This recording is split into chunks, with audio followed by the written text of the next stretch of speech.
to the home of the Bucs, your Bucs at Raymond James Stadium, as they get ready in the final tune-up of the preseason, trying to go undefeated for only the third time in their history. During the preseason, the big picture is get to the Super Bowl, get to the playoffs, a long way down the road. With Rondé Barber, the Hall of Famer and Super Bowl champ of the Bucs, up Chris Myers, and it's nice to see you. Todd Bowles said the team this year came in with a more business-like approach, and the two strongest positions on this team, Rondé, defensive back and receiver, have been cut into by injury. But putting that aside, what do you take from the preseason so far that you find exciting, encouraging about the regular season? Well, this is the greatest time of year for all football fans. Hope runs eternal for every team, and especially this team. This Bucs team has some high aspirations. But what I've taken away from the first two preseason games is, first of all, 2 victories, finding a way to win tough games. I've been really impressed, Chris, with some of the rookies. Emeka Egbuka and Jacob Parrish are probably going to play big roles early in this season. What really, though, stood out is the defense. 6 takeaways, 3 turnovers in each of the first 2 games. I think that needs to continue and push into the regular season. And lastly, Josh Grizzard. He's taken over an offense with a lot of talent, and I've been impressed in the first 2 weeks with how he's handled it. He's got one more opportunity tonight to shore it up. Yeah, the first-year offensive coordinator. The backup quarterback situation behind Baker Mayfield is up in the air. Teddy Bridgewater added. He won't play tonight. Kyle Trask, this may be his most important preseason start to try and secure the job. Well, good thing for Kyle is he's had some good preseasons over the past couple years. We've called him, we've seen it. He needs to come out tonight and show some command of this offense, some poise under some pressure, because yes, there is definitely a controversy right now with Teddy Bridgewater coming into the building last week and playing well against Pittsburgh. He's got his chance to showcase himself tonight. Yeah, it's the pursuit of an NFL dream, and it continues for a number of players, not only in this game, but all the way around the National Football League. This is your moment, your opportunity. Time to seize the moment. The Bills and the Bucs, regulars of the playoffs the last 5, 6, 7 years, will kick it off in the final preseason game.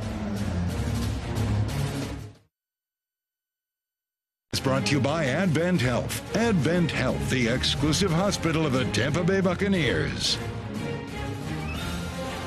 Rained much of the day, cloudy, but 80 degrees and clear for the moment. No significant wind. Perfect blend of players of today, and this the 50th anniversary of the team, and those of yesterday, flying high. Closed captioning brought to you by FDOT Target Zone. Let's get everyone home safely. To Down to the Field, welcome Eileen Naka. Yeah, Chris, tonight is the last chance players have to prove themselves and impress these coaches. The roster's going to go from 90 to 53 next Tuesday, although Chris Godwin Jr., Jalen McMillan, and Tristan Wirfs will begin the season with an injury. They will be on the active roster, which means competition is that much tighter. We'll talk about wide receiver Ryan Miller. He's got a pretty good chance of making the roster. He had 6 catches for 66 yards against the Titans, 2 catches for 11 yards against the Steelers. We'll see quite a bit of him tonight. The Bucs will probably have 6 or 7 receivers on their roster. Chris and Rondé. All right, thanks so much. Buffalo comes in 0-2. The Bucs trying to win their 3rd straight and close out the preseason in victory. A last-minute field goal up in Pittsburgh got them win number 2. They won the toss, won the football.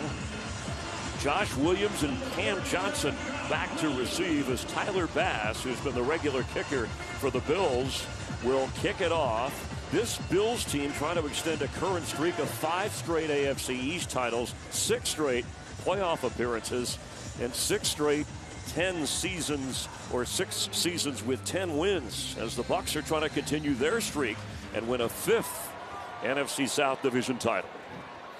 It's Josh Williams, and a free agent from LSU stopped short of the 30-yard line. Kyle Trask will lead the offense. Again, Teddy Bridgewater battling a little bit of a cold. Will not play tonight. He was supposed to get some game time. And Baker Mayfield will sit this one out. Has not played in the preseason for the first time at all, for the first time in his career. All right, let's talk a little bit about Kyle Trask here, Chris. Now, the one thing he has going for him in this competition that has kind of emerged here over the last week, really, he's been in this offense. He knows it like the back of his hand. He's got a much bigger advantage in terms of size and arm strength over Teddy Bridgewater. But as we mentioned in the open, he needs to have a good game tonight and prove that he could be the number 2 quarterback here in Tampa. Entering his 5th season, drafted in the 2nd round, 64th overall, has backed up Tom Brady and Baker Mayfield. Pressure coming right away, unleashes it, and just off the fingertips of Cam Johnson. And a flag down at the 37-yard line. Sean Smith, our referee tonight. Holding. Defense, number 43. 5-yard penalty, automatic, first down. Eileen mentioned the receiver battle, Chris, that's going to probably materialize itself tonight. And there's a bunch of guys on this list that we're going to have to talk about. Obviously, you mentioned Ryan Miller, Cameron Johnson, who's been out basically the entire preseason with an injury. And Trey Palmer, who we know was a draft pick a couple of years ago, who's in the game now, is getting his first action of the preseason as well. Defensive penalty on Dorian Strong of Buffalo, one of the 5 rookies that they drafted consecutively on defense to start their draft. Our keys to the game presented by Ford, F-150 official truck of the Tampa Bay Buccaneers. Well, let's definitely prove it time, especially for this young players out here on the field right now. It's the last game. It's all about you all right now. The second one, pressure performance. Not only talking about guys performing under pressure, but on defense, continue the pressure that has won games for them. And lastly, put it on film. Not only are you auditioning for Tampa tonight, you're auditioning for the other 31 teams around the league. Trask fires and complete. Sure hands at the 49-yard line is Ryan Miller, who has been outstanding in the preseason. And can play special teams as well, battling for a receiver spot. Well, you know what? The one thing about Ryan Miller, he's probably not as athletic as some of these guys that we're going to talk about tonight at this position.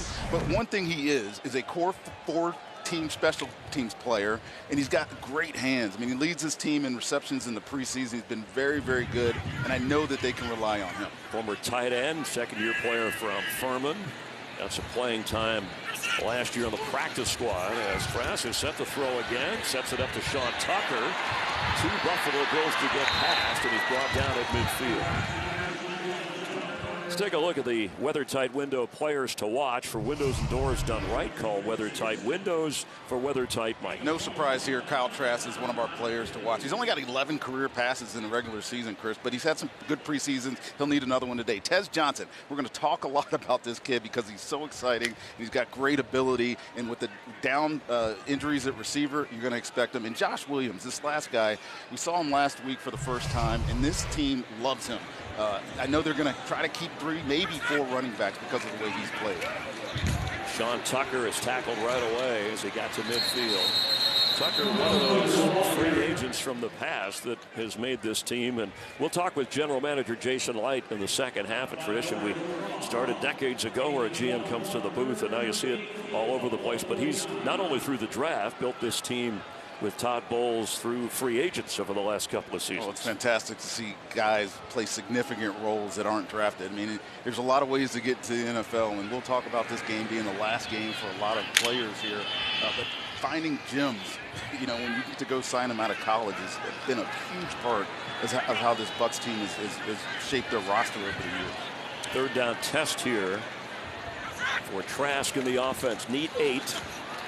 Throws incomplete in the area of Ryan Miller, and the coverage was pretty good. It's 4th down. Bills not playing their starters on defense. This was a defense that ranked 11th in the NFL last year, giving up over 21 points a game. Not their strongest point, as great as their offense has been. And for the Bucs, none of the starters playing offensively, of course, as they get ready for Atlanta in the regular season. There is Josh Allen, and you were interested in the note that the Bills made a deal back when they drafted him to move up in the draft with the Bucs from 12 to 7. Yes. Vita Vea, who the Bucs picked, and they went with Josh Allen, and it's been history ever since for him and the Bills. Ball bounces and into the end zone. Riley Dixon's had a good preseason, but wants to be better about dropping that inside the 10. Bills on offense in a moment. Whether it's DIY day, Steve Shane Buechele, son of Steve, the former Major League Baseball player, gets the start at quarterback behind what would be Josh Allen, Mitchell Trubisky, and Mike White. And Frank Gore Jr. at the back. Quick pass by Buechele, and that hits the turf. Tyrell Shavers was the target. Buffalo, very similar to Tampa, Chris, has a little bit of a quarterback battle at backup quarterback. I'm surprised we're not seeing Mike White or Mitchell Trubisky. Buechele gets a shot here. I know he's in the conversation as well, and they're probably trying to decide who they're going to keep. If they're going to keep 3 or 4 or one of those 2 that we mentioned earlier, maybe out of the picture. See if we get them later in the game. Sean McDermott, the head coach with decisions there. Buechele, the 4th-year player from SMU, gives to Frank Gore Jr. and Frank Gore, familiar name, of course. Greg Gaines making the tackle, and our defensive players to watch. Nick Jackson. His play has been really impressive so far. 2 sacks, interception. Kendall Vildor. Now, there's going to be a 5th quarter cornerback on this team, and somebody has to take over that job. He's had a pretty good start to the preseason as well. He'll need to finish that out. And lastly, the safeties. There's Christian Izien, who is really good, versatile player. Kayvon Merriweather, Rashad Wisdom, and Shiloh Sanders are all battling for that final spot at that safety position. Buechele throws wobbly and incomplete. It is 4th down. KJ Hamler was the target. Bryce Hall on defense. And not forget the cookie. We did not forget the cookie. You could chew. I have to broadcast good. So they're always good. This one's got raisins or chocolate chip? Both, I think. All right, I'll save it for halftime. We always get good food here at Raymond James in the press box. The cookies are a bonus. And there's a flag and against the Buccaneers, so they're going to get a fresh set of downs, it appears. Spotted now at the 24-yard line of Buffalo. Do want to mention for Buffalo, like Baker Mayfield, it's the first time in his career Josh Allen has not played in a preseason game. Shell, the quick toss. Tackled right away at the 20-yard line. And that's Bryce Hall who made the play a moment ago. Yeah, really good play by Bryce Hall. Bryce Hall, who we mentioned 2 weeks ago, finally getting some playing time here with that injury that he had last year. And talking about depth at corner, Benjamin Morrison, the 2nd-round rookie corner, hasn't played at all in the preseason. He had an injury in camp, and so somebody's got to be the 4th corner, if you will, on this team. And Bryce Hall and Vildor will be in that conversation. We'll keep an eye on them as this game goes on. Yeah, it started out as a loaded position. Antoine Winfield, Malvine, Brian McCall, a lot of talent in that secondary. And they'll take it on the Waters, Buechele, and throws to the sideline. Perfect throw, and a nice catch by Shavers from San Diego State, college free agent. Of course, the starters, Keon Coleman, Khalil Shakir will be the headliners when they open the regular season at the receiver spot. Yeah, this is a good job by Buechele getting out of the pocket and finding this outlet over here on the other side. Now the Bucs in the secondary,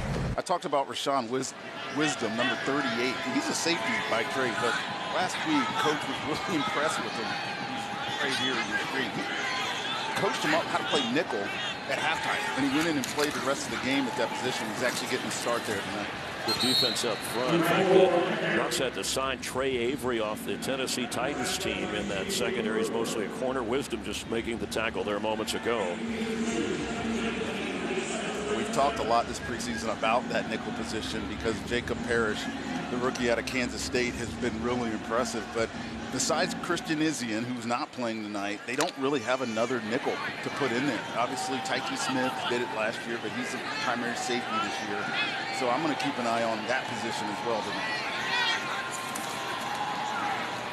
Buechele fires incomplete. Defensive flag at midfield.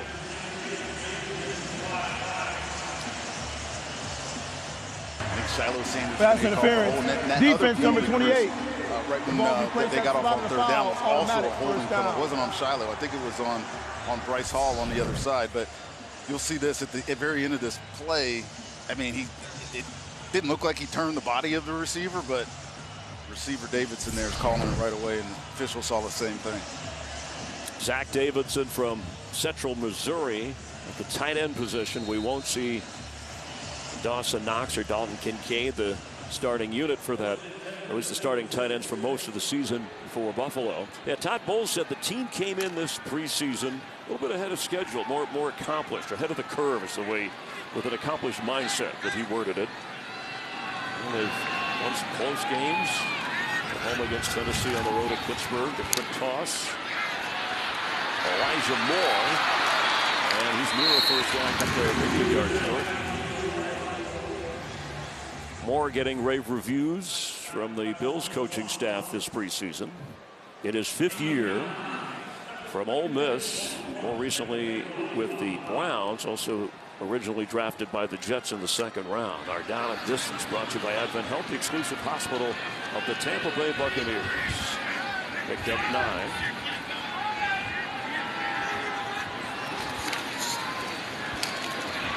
Pass is caught and slipping away.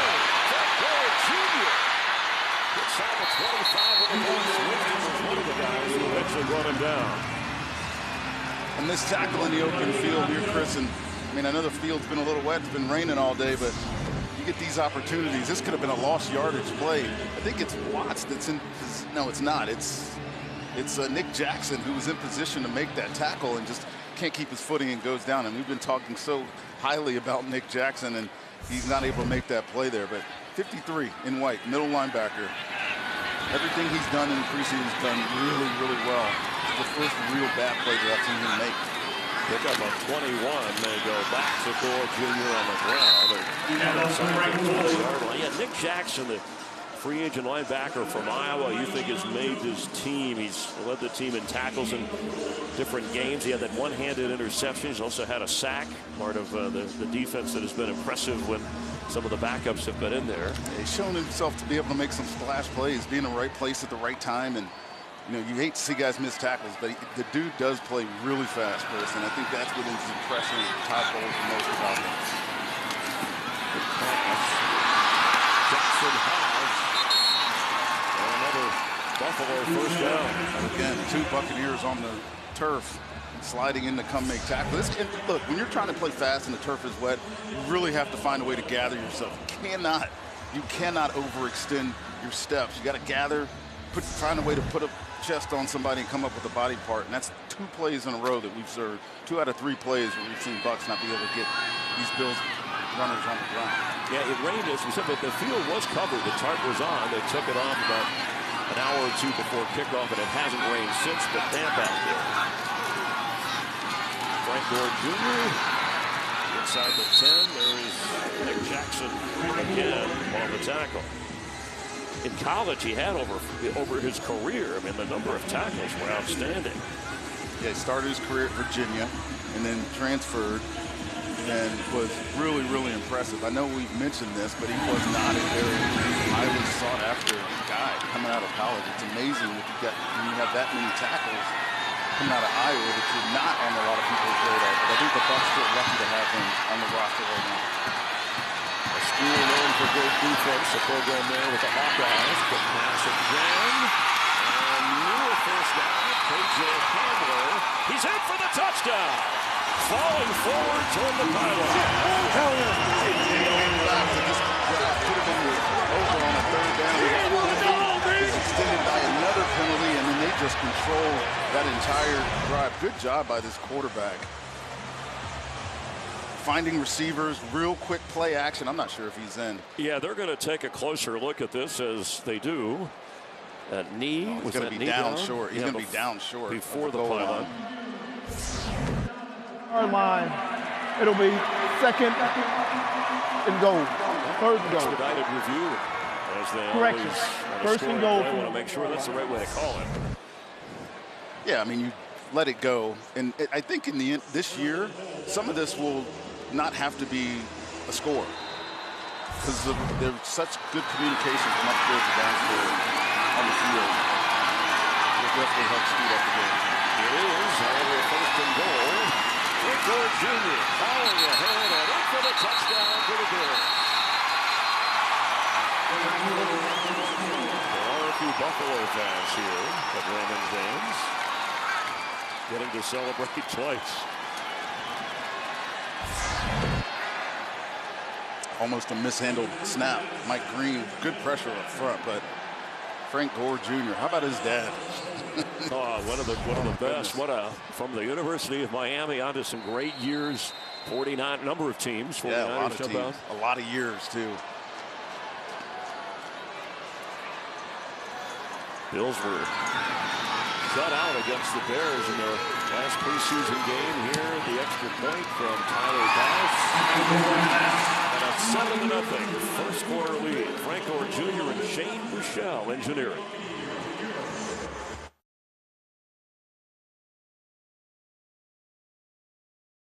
By Renewal by Anderson, your window and door crew. But we're going to get on the broadcast and we're going to talk about your size. All right? Yeah. Tell me why size doesn't matter. I feel like size doesn't matter because it's a different game. It's a totally different game from back then when Ray Lewis was playing and you was playing, obviously. I feel like guys now look at the game and see like, all right, let's play a game of tag. This big guy can't catch you in tag. It doesn't matter. It's not the size of the dog, it's that size of that heart, you know? And I kind of try to play like that, try to kind of play like bigger than what I look. Well, he brings a lot of energy to the wide receiver room. I do know that, and he's so confident. I love it about him. Josh Williams on the return, all the way up across the 45 of the Buccaneers. Maybe we'll see Tez at the receiver spot coming out here. There he is wearing 83. So the lightest player in the NFL was the word that when he came in, and that was around 153 pounds or so, and he hopes to get around 160th. And you look at his scouting report here, and I think the one that stands out the most is the yards after catch. Like he's got so much quickness and separation ability that you get the ball in his hands and he's special. If you watch his Oregon film, all you see is a guy that has reliable hands, does not mind catching the ball in space, and does a lot of good things with it after he has it. Sean Tucker hit hard after a 39-yard kickoff return by Josh Williams. Let's check in with Eileen. Yeah, guys, the Nix family adopted Tez Johnson his sophomore year of high school. This is pretty cool. The moment I asked him about Bo Nix, he was laughing, smiling from ear to ear. Bo actually transferred to Tez's high school. Johnson said Bo came out to practice one day to throw, and as soon as he did, there was an immediate connection between the two. Johnson told me he walked into Bo's house one day and never left. Tez looks up to Bo and says that he's his big brother, pretty protective of him. They called each other earlier this week. Get this, even Bucky Irving hops in on those phone calls sometimes, guys. Thank you, Eileen, as Ryan Miller on a catch almost struck loose as he crossed midfield. Brought down at the 48 of Buffalo. So the 7th rounder from Oregon, he led the Bucs with 4 catches in the game against the Steelers last week in his preseason debut, but he did fumble that punt, but he also had a dazzling return as well. 5-year college career, he had over 300 catches and 28 touchdowns. Oh, he's climbing up that learning curve, right? There's some things you're not going to learn that you think you can do in the NFL that you cannot do. That he got away with doing those types of things. That the muff punt that he had last week in Pittsburgh in college and high school.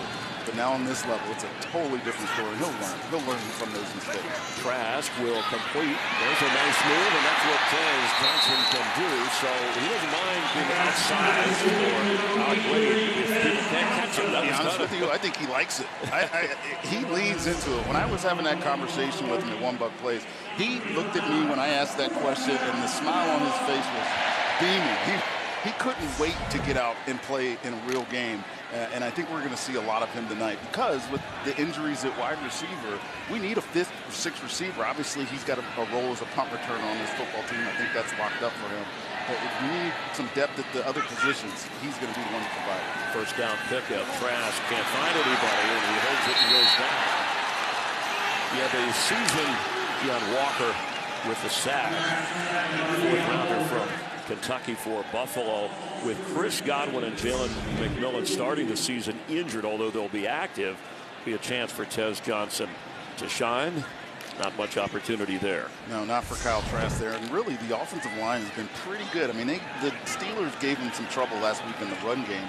But I think other than this, they've only given up 2 sacks all preseason. So there's a lot of guys up front, and I know we're going to talk about them some tonight as well.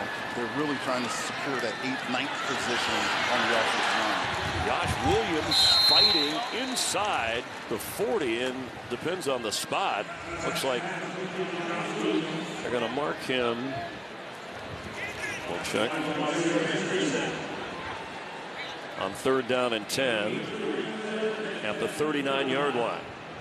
Josh Williams now, I thought he was really good last week, and they got a decision to make.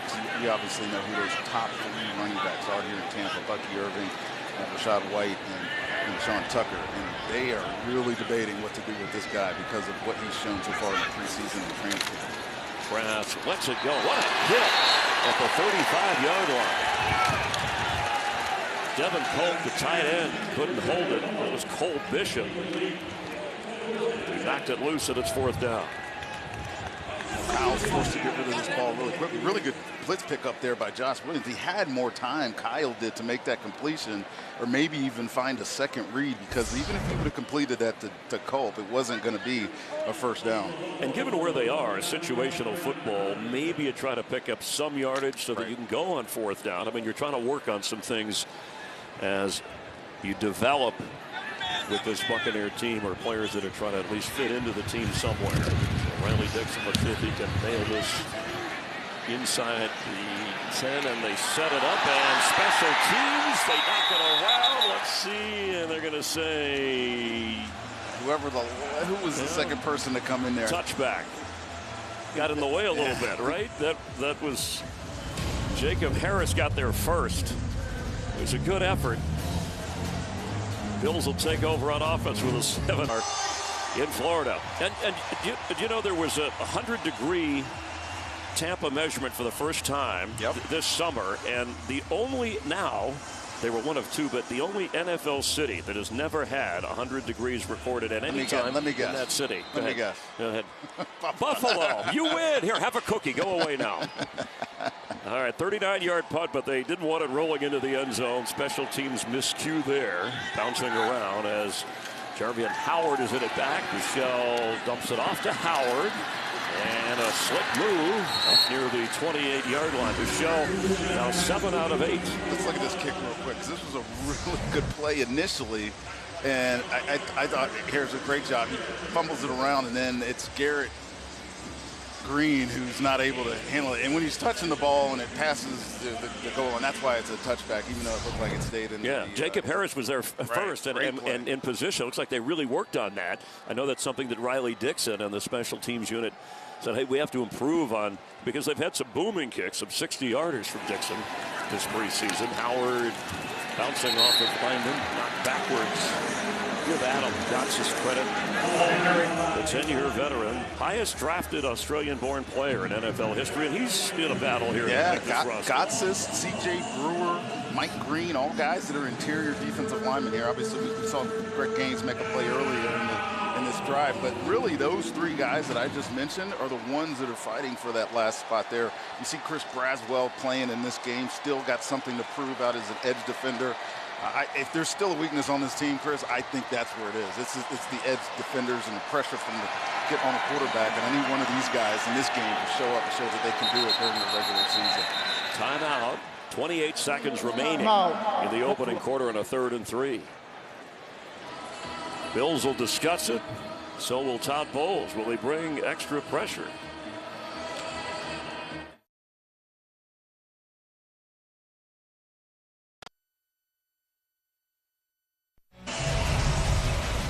Celebrating this, the 50th season of the Bucs, and a shout out to sponsor Advent Health, the exclusive hospital of the Tampa Bay Buccaneers. And as the Bucs prepare to honor the great Simeon Rice here in the stadium, he will have a spot up on the wall in the Bucs Ring of Honor. Not a guy like him in NFL history, I think. He's such a different type of edge rusher, so productive his first couple of years in the league, and he definitely was the main factor in us getting to the Super Bowl in 2002. What a great player. 69 sacks as a Buck in 6 years, played a dozen. Michelle's throw low, going to the turf. But let's check that spot. Elijah Moore making a nice catch. He's short. They don't even need to use the virtual measurement. Oh, I don't think that's a completion either, Chris. That ball looked like it hit the ground. Yeah, they may look. This may be you could challenge still or an expedited review.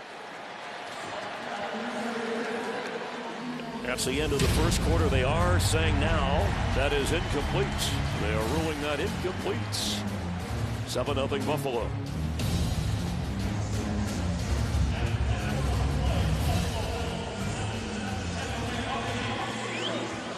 Clock operator, please reset the game clock to 26 seconds.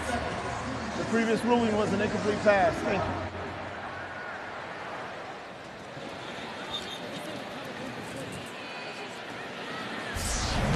So if you couldn't hear the mic on referee Sean Smith because it was incomplete, they have to put time back on the clock. So it has not run out to the end of the quarter.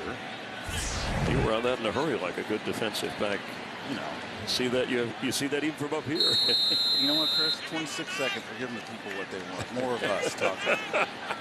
Cameron Johnson. A lot of hype about Cam Johnson. He's been hurt a lot last year. He was supposed to come on the scene. He's back to return this punt, or at least try to. Yeah, you know what? When they drafted Tez Johnson, I wondered what the future for Cameron Johnson looked like. And because he's been hurt, this question, but he was a star last year in the preseason. I mean, we couldn't stop talking about him. I mean, he was hurt most of his rookie year. He was hurt most of camp. So he's getting his opportunity today to showcase some of his talents.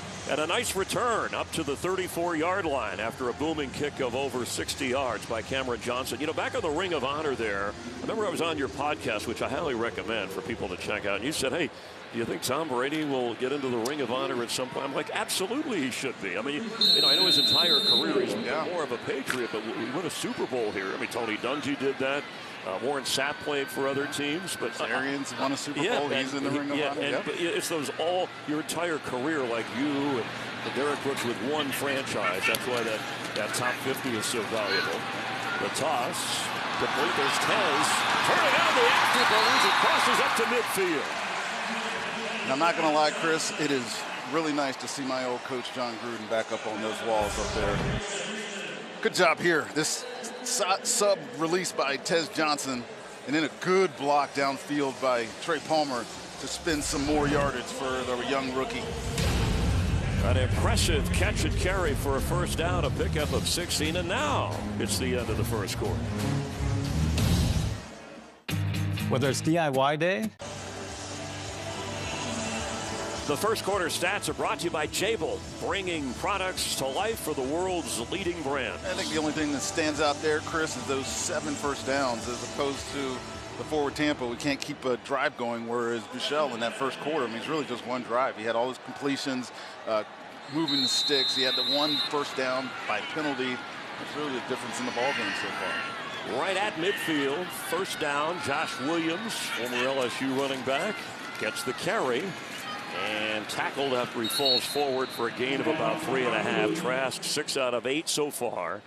Tez Johnson 2 catches for 25 yards. Josh Williams, I mean, when I look at him, I see a guy that runs through tackles, has some explosive ability to him, and you wonder why he didn't get much hype coming out of college. I mean, he has some people, and obviously LSU is a factory. You know, they got so many receivers and quarterbacks, whatever else. But this guy flew under the radar a little bit at LSU, and I think we may have found a steal as an undrafted guy here with this kid.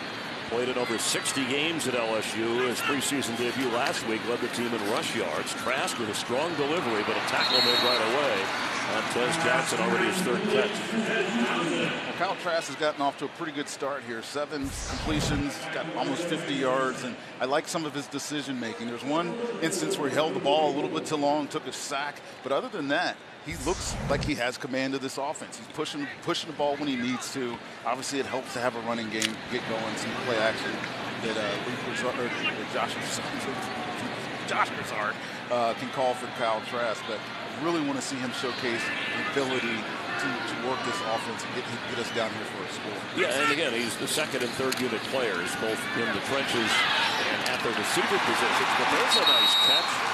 We haven't heard much from Trey Palmer, who is finally healthy after missing the first couple of games of the preseason. The 3rd-year receiver from Nebraska battling a hamstring. Well, this is what it's supposed to look like. The pocket's collapsing around him, and he stays in there and makes a great throw to Trey Palmer. And yes, we have not heard anything from Trey Palmer. There's Josh Broussard up in the press box today. He's been on the field the first 2 preseason games. He's trying to figure out what vantage point he wants to use during the season, and so he's upstairs in this last preseason game. Yeah, I talked to him before the game. He really has not decided. He really wants to get a feel, used to being as the passing game coordinator previously, upstairs.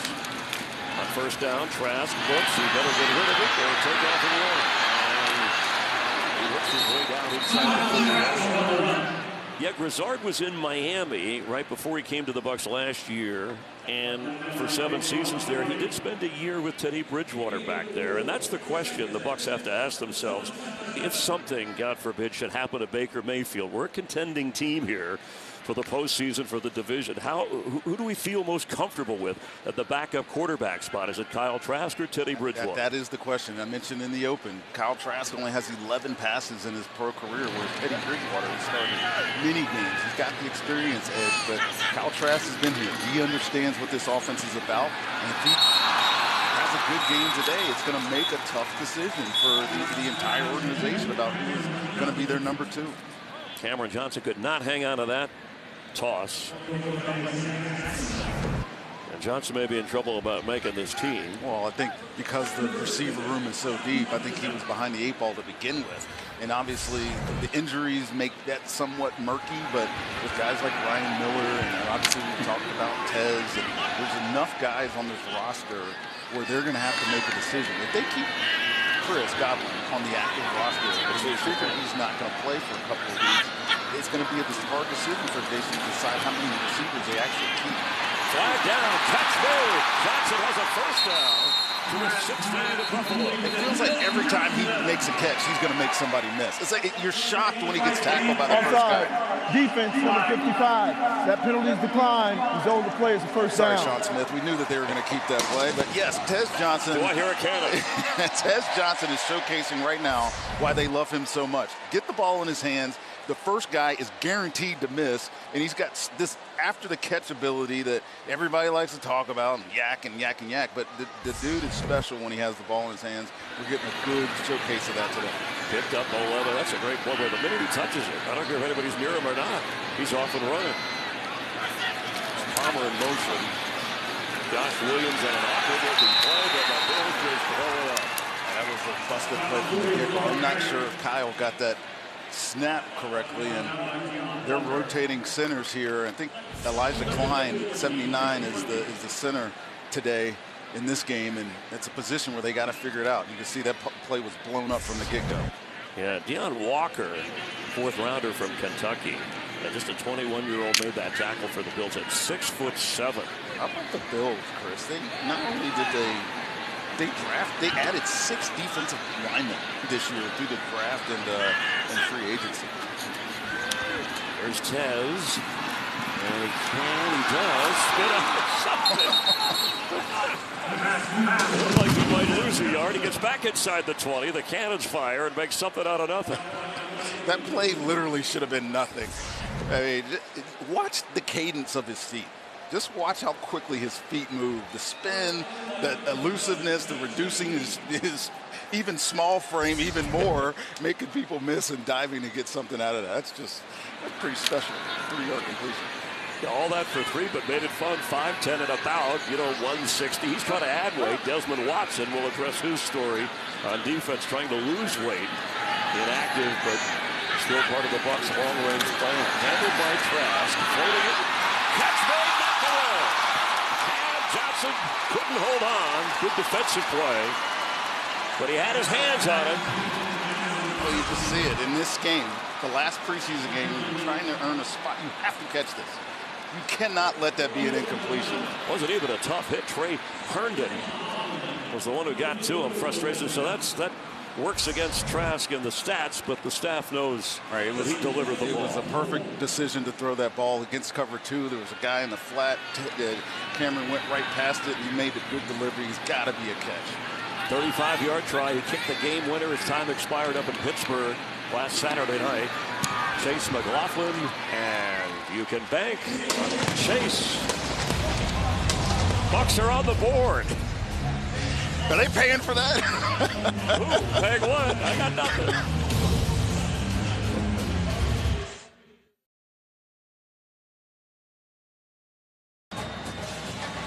7-3, just over 10 minutes before half. Buffalo leading the Bucs. Rondé Barber, Chris Myers, Eileen Knotchuk down on the field. Time for our trivia question, brought to you by Lexus. Experience amazing. All right, with 2 more games, Levante David will join Rondé Barber and Derek Brooks with 200 games as a Buccaneer. All are defenders.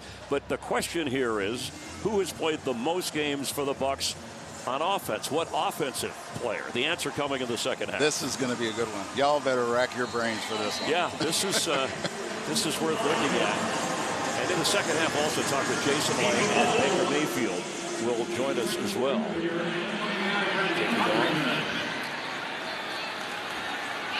on the return, Covington just short of the 35. I mentioned Desmond Watson. I wonder how many, he's the heaviest player in the league, came in at 464, and the Bucs are saying he's not there physically and able to perform. The defensive lineman from Florida, but, maybe he's taken off 30, 40 pounds. They're working with him to try and lose some weight. Yeah, they really want this guy to, for as big as this man is, he is really athletic. In terms of health, they just want to be sure that he's going to be able to play. They need to get his weight down, but I watched him play at Florida. I saw him, in mini camps and whatnot. He's a pretty interesting prospect, but definitely got to lose some of that weight.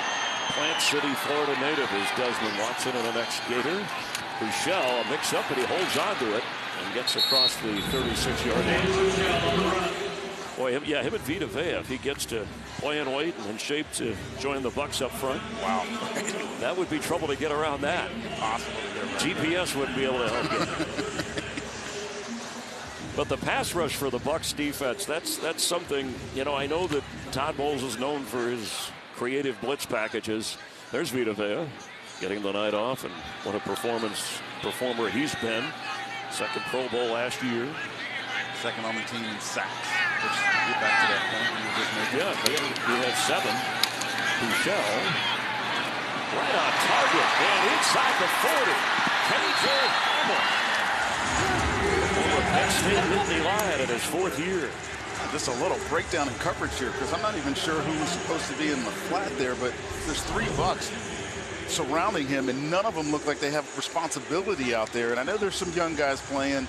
I see Shiloh Sanders and Kayvon Merriweather, but it's probably Watts, actually, number 58, who was supposed to be dropping underneath that and doesn't get back. And another big completion for Bichelle. Tough break for Watts. Marquise Watts on the bubble.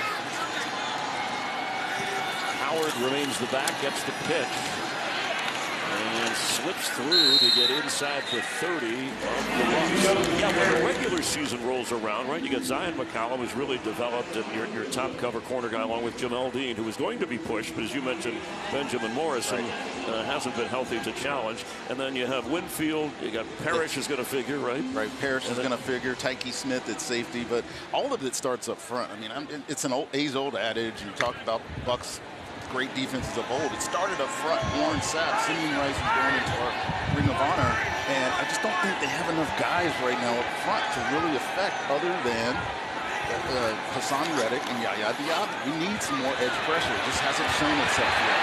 Ball's out. We'll see if it's through the fumble or an incompletion, but the Bucs have come up with it. And the signal is Tampa Bay has it. They will review this to make sure.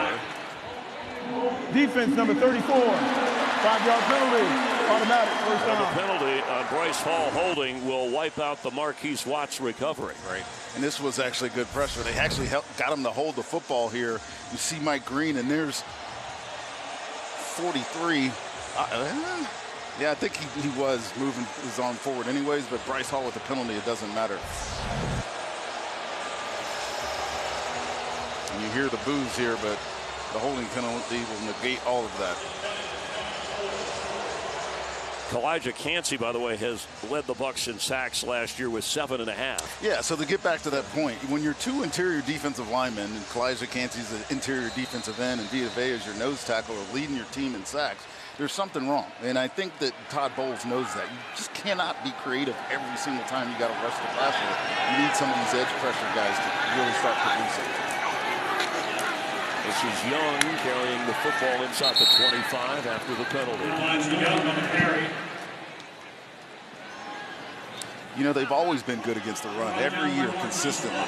Not only because of Vita, because of the way that this scheme is set up with those 3 down linemen, you're always going to be strong against the run. But it's the other aspect of the defense where you really have to step up. Now, the takeaways have helped in the preseason this year, but the reality is they do have to find a way to get more pressure on the quarterback. Down and distance brought to you by Advent Health, the exclusive hospital of the Tampa Bay Buccaneers. Michelle has to get rid of it quickly, and he does to the 23-yard line. That's Elijah Moore. And flags fly. There was some pushing and shoving down around the goal line. 3 flags inside the 5. And they're going to huddle to discuss. They're cracking down. The NFL's making it a point on any kind of extracurricular, if you will. Yes. Yeah, it's on sports, whether it's with another team or showboating or instigating. And I missed what this was going on. I saw the down there. back end, and I heard the crowd. That's the tight end, Zach Davidson. And a swing from Shiloh Sanders. Right there. And a shove back. That's not going to be good for either one of them. At the end of the play, dead ball, personal foul, defense number 28. 28's actions has disqualified him from the game. Half the distance penalty, automatic first down. Well, not a good sign for a guy trying to make a roster or even a practice squad somewhere. I know you're in the heat of the moment. You just have to have control of yourself. That is going to disgust Todd Bowles. That is a guy that's trying to make this roster, trying to find a way on this team. It was a long kind of shot and road for him anyways, and with that competition he's got with Merriweather and Wisdom, but and I saw a quote from Shiloh Sanders this week saying, you know, we're not our father. Deion said, referring to himself and his brother, we have to do things on our own. Unfortunate situation, but sets up a first down. Bouchel for the end zone. And a one-handed grab. It was Shavers in bounds, and he was not at all. Really good coverage by Bryce Hall, but this is, I'm not sure if this is a catch or not, but in bounds, but this is a heck of a catch. And of course, the Bucs boards up top are not showing this, but we will get a chance to show you, and because I think maybe both feet were down here. Let's see. 1, 2. That's going to be a touchdown, dude. That is a great catch. Yeah, and a good throw by Bouchel. He laid it right in there, even though the coverage. Look at that. But did he? Yeah, he controls the ball all the way through. It's a touchdown. What a throw. You can't ask for better coverage from Bryce Hall there. And Shavers, who was really fighting for a spot on this roster, and we talked to some of the Bills guys upstairs here before the game, and they mentioned Shavers as a guy that's really impressed in training camp, and he showed us why right there. Played in 3 games last year. But that was a spectacular grab. 6'4", 211. He didn't spit it at me right there. Outsized Bryce Hall, but with one hand held it in. Tyler Bass for the extra point to make it 14-3 Buffalo. And he does. Shane Bouchel, 46 starts in college, is yet to play in an NFL game in his 5th post-college season. Delivers the touchdown toss for Buffalo.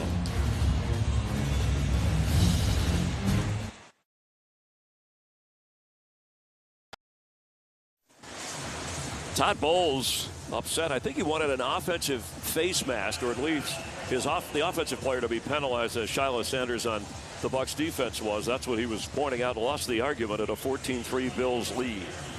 You can wake up to Tampa Bay's best news, weather, and traffic team. Watch News Channel 8 today, Tuesday morning, starting at 4:30 a.m., 4:30 in the morning on News Channel 8. Well, one thing he's going to be upset about is that they only have 3 safeties available now that Shiloh Sanders has been ejected. There's not a lot of defensive, there's injuries at the position anyways, but there's not a lot of guys active for this football game.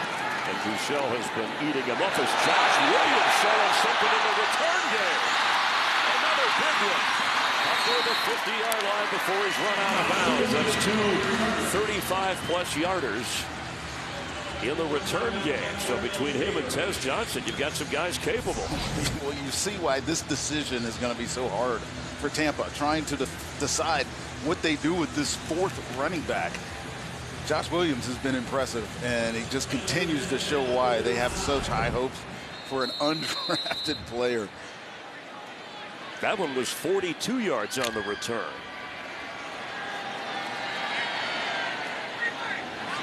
Owen Wright has come in at running back. Second-year player, former Raven from Monmouth.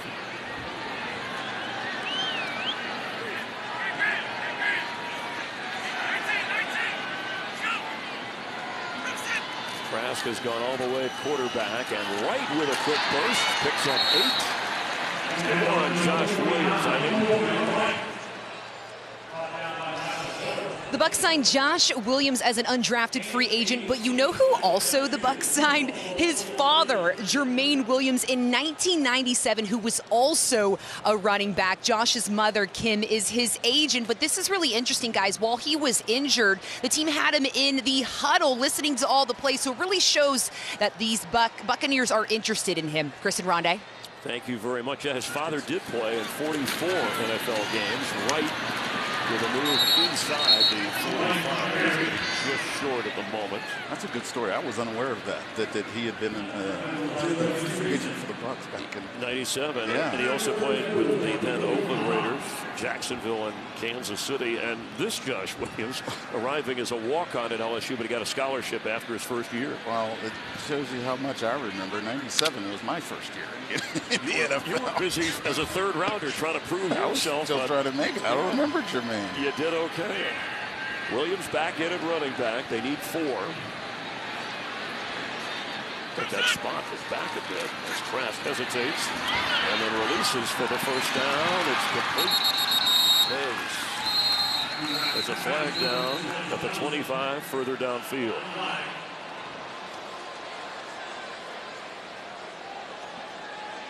Pretty sure there's going to be defensive holding. Illegal contact, defense number 23. That penalty's declined. Result of the play is first down. Yeah, Tez continues to shine. And Eileen told you the story, taken in by the Nix family at age 15. Brother adopted Bo Nix, who is quarterback at Oregon. Yeah, this is contact well past the 5 yards, and just fight with Devin Culp down the field. Tez Johnson, 6 targets today, 6 catches, 48 yards. And everything that we were expecting out of him, we are seeing. And Bo's father, Patrick Nix, coached with the 2 developed. And there's Jackson on the other side. He had to hang on first to get more first down. Well, how about the body control to make that catch right there? Obviously, he couldn't come out of it and keep running, but watch this catch. Kyle booting to his left. I would not say that's a strong point for him, but the pass is just a little bit behind him. And be able to control your body like that and make that catch is awesome. Here's Josh Broussard, probably loving what he's seeing in the young, diminutive wide receiver out of Oregon. He showed flexibility there. Just inches away from a first down. Thought they'd give him the first at the 29 of Buffalo. Josh Williams gets the first down as the clock runs to the 25-yard line. Over 3:40 to go before the half. I'm trying to decide who he reminds me of. Just the way that he jump cuts and stutters and, makes people miss without really actively making them miss. I mean, that was, again, just a little 3-yard, 4-yard run. We can ask the general manager, Jason Light of the Bucs. I think he'll have some good insight. He usually helps us out with that information. Second half, he'll be up here in the booth with us. A hesitation. Right there. First down. That's exactly what I'm talking about. And in the red zone, the cannons go off, and Josh Williams having a heck of a game. 10-yard run that he makes look really special. Offensive line gets pushed back. He just avoids it and then bursts through that hole and gets 10 yards, holds onto the football. He's got good ball security. I just love the way that he's built. 5'9", 210 pounds, and runs with power, speed, and agility. That's pretty special. Picked up 11.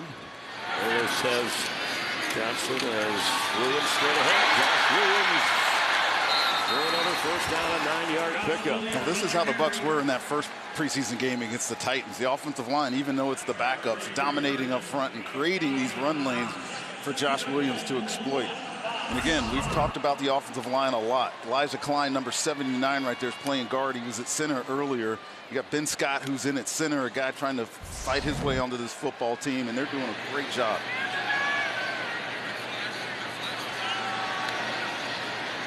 Bucs have all 3 timeouts.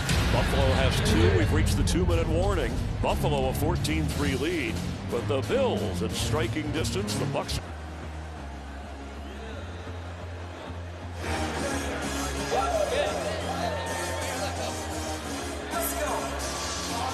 It's not going to go there. Were you not listening? Go. Stay going.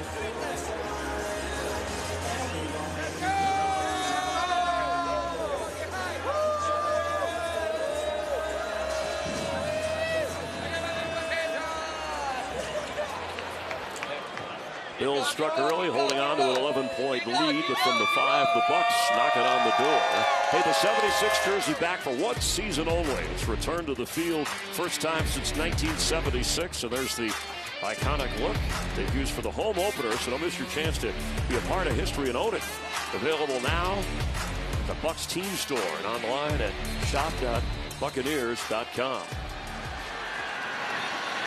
From the Josh Williams, Tez Johnson show here. The scoring drive. Josh Williams. Can he turn the corner? No. Stumbled a bit. And good defense from Tampa Bay. Brings up a 3rd down. Timeout, Buffalo. Yeah, good defense from Buffalo, you mean. Oh, I'm sorry. Yes, but great jump cut. He just can't keep his feet there to get to the edge. It looked like he was going to make it on that And it corner. was good defense by the Bucs, even though they're on offense. I guess that was. Hey, I do want to wish our producer, Ty Eastman, a happy birthday. His birthday falls all the time. Absolutely. Buccaneers preseason. Ty, game. you are the best, man. Happy birthday, buddy. Thanks for working with us. I'm gonna send out another quick birthday shout out to Colton, the stepson of my ex-general chairman at Valspar Championship. Colton, happy birthday, buddy. 10 years. Thanks for watching the Bucs preseason with us. Always enjoy the Valspar event here in Tampa. Great golf events. On a 3rd down and 1. Williams will get the first down. And a timeout, Buffalo. 1:48 on the clock, and they are out of timeouts. Again, good push up front. I mean, look at Ben Chukwuma, number 70, and 79, Elijah Klein, really moved those Buffalo Bills off the point there and easy get the first down. Whether it's DIY day, Your day. Game day. Yeah, it's game day. Birthday. Advent Health keeps you ready for every day and for everything that makes you feel whole. Exclusive hospital of the Tampa Bay Buccaneers. Josh Williams to the goal line, and the crowd wanted a touchdown. We haven't seen the signal yet. Oh, it's not a bad thing that he didn't score there. You talk about end-of-half management. You don't want to give him any time here, but, yeah, he's close. Look at this. There's so many bodies in there. We're not going to get a good replay to see if he did cross the line of scrimmage, or cross the goal line. Yeah, they ruled it not a touchdown. That's okay. The clock will run with Tampa having control of things and Buffalo out of timeouts. Right, and with those 3 timeouts, the Bucs can take time to get to the line of scrimmage. You just let that clock tick, tick, tick. You've got 5 seconds to get this snap off there. All right, you got to guess Williams. Is it his turn? No. Trask floats one for the end zone. Touchdown! Tez Johnson! Woo! How about that? I guess you could do that when you're 154 pounds, man. Everybody expecting run there. They've been feeding Josh Williams. A little play action. Look at the touch on this pass. That is beautiful. And again, look at the acrobatics to turn his body to go make that catch. Tez Johnson, have yourself a day, young man. Buck fans will adopt him. His 8th catch and his first touchdown in the NFL. And Trask, 13 of 17 for 93 yards. Extra point is good. A 4-point Buffalo lead with just under a minute to go. Josh Williams rushed him down there with some help from Tez on the receiving end. We're flipping out over. Touchdown.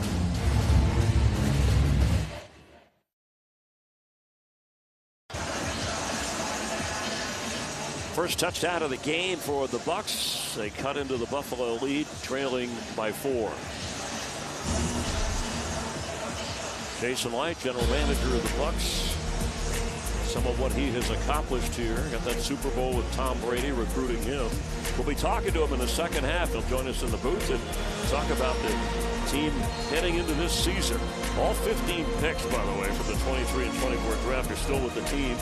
8 of them starters. Of course, the 7th rounder, Tez Johnson, a moment ago starring. He's been here for 12 seasons now, and he's made nary a mistake, hasn't he?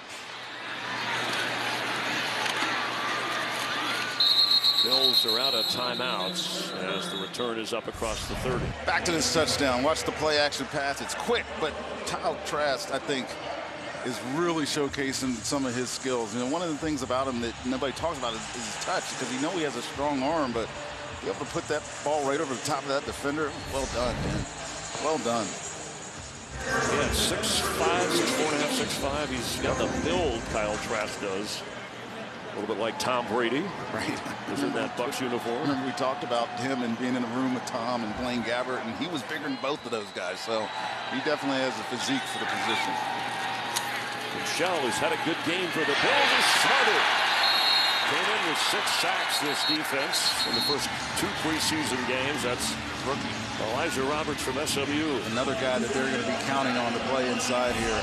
I know he's playing a lot in the preseason. I know he's a rookie, but they love this guy. He can play on the edge. In college, he had a lot of sacks playing on the edge. He's got a unique build, Chris. He's not your typical looking defensive end like he played in college. That's why he projected as an interior defensive lineman here in the NFL. But I think he has some versatility to play both positions for this team. He was all ACC, transferred from Miami Hurricanes to SMU, and then drafted in the 5th round. Timeout for Tampa. A chance here if they can get the ball back. Again, end of half, some clock management. You get a stop here, get a chance to get the ball back, maybe try to steal a score at the end of the half. Michelle's going to slip out of that and be brought down as he got across the 30 by John Bullock. We haven't talked a lot about John Bullock. We keep talking about Nick Jackson over and over again, but John Bullock's another guy that has been impressive. He's a free agent out of Nebraska. You know, he's more of an elusive type defender. He's only 6 feet tall, but he's been impressive so far in the preseason. It's good to see him get a lot of reps here in this last preseason game. Led the team in tackles last week up in Pittsburgh. Yeah, he had a sack and he had the deflected pass that Nick Jackson intercepted in week 1. Opportunity for these young defensive players of the Bucs on 3rd and 11. Tampa has 1 timeout. They used their second one a moment ago.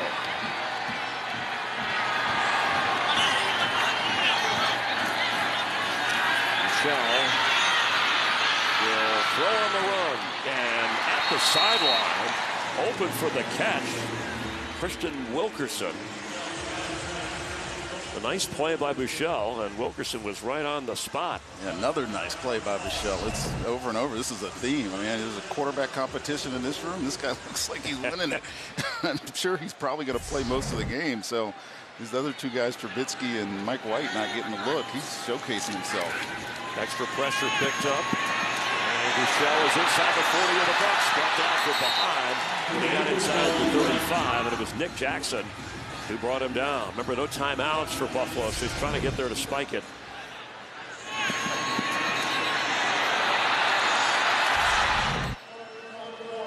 That was a 12-yard pickup, and the Bucs will use a timeout here to set the defense. Yeah, I think it's too far for field goal here for Buffalo, even though we did see a 70-yarder. Yeah, there were a couple of 60-yarders, too, in the last 24 hours. Yeah, but I think you're right. Todd Bowles called this timeout just to make sure his defense is on the same page. They either had too many on the field or they couldn't get somebody off in time. So, yeah, but the reality is, if you catch the ball inbounds here, if this play is inbounds for Tampa and you want to set that on defense, the clock is probably going to run out. Tyler Bass, his career long, if you're thinking of Buffalo, is 61 yards, and he was 4 of 4 over 50 last year. If you're Buffalo here, you're probably taking some sort of quick shot. He does, but tackled in the field of play, and the clock's going to run. Deion Kane hauled that in. Can they spike it in time? And the official fumbles the football. They're going to give him a second. They got to give him a second there, right? With the official not being able to send the ball. Home team advantage here. It's hot. Second left on the game clock. This is not halftime. There's 1 second. 1 second left on the game clock. Game clock operator, please reset the game clock to 1 second. Thank you. I mean, that's a tough job. The official's got to run in there between 20 guys or so, right? Depending on who's in the middle. Or he did the right thing giving it to the official. It's all right. Yeah, probably. Two big completions for Michelle on that drive. I mean, it looked like it was going to be in favor of the Bucs going the other way. And now there's timeouts that they took to give Buffalo a chance to get 3 more points here. Bass, no kicks in the preseason so far for field goals. This one 37 yards away, and he nails it for the Bills. A 7-point Buffalo lead. They kicked off to start the game. They'll be set to receive the second half kickoff. Kyler Trask doing the best he could to secure the backup quarterback spot with Teddy Bridgewater battling a little bit of an illness today. Was going to play some, but sent him home to watch. Sure he and let's head down to the field with Eileen and Coach Todd Bowles. Coach Kyle Trask went 13 of 17 for 93 yards and a touchdown. What did you like about his play? He was composed in the pocket. Obviously, Tez had a lot to do with it, coming up with some catch and runs, but he ran the offense well when we got a chance. And speaking of, there's competition for depth at the receiver position. What do you want to see from your wideouts in the second half? Just executing. I want to see him block. I want to see him run the right routes. I want to see him make plays. Thanks, Coach. Yep. Guys, back to you. Thank you, Eileen, and thank you, Todd Bowles. Second half, General Manager Jason Light will join us in the booth to talk about the team heading into the regular season and the opener on the road at Atlanta. And also Baker Mayfield from the field on the headset to chat with Rondé. You're enjoying Buccaneer preseason football, and thanks for being a part of it. 17-10 at the break. Start of the second half. Thanks for being with us on the Buccaneers preseason television network. Rondé Barber, Chris Myers.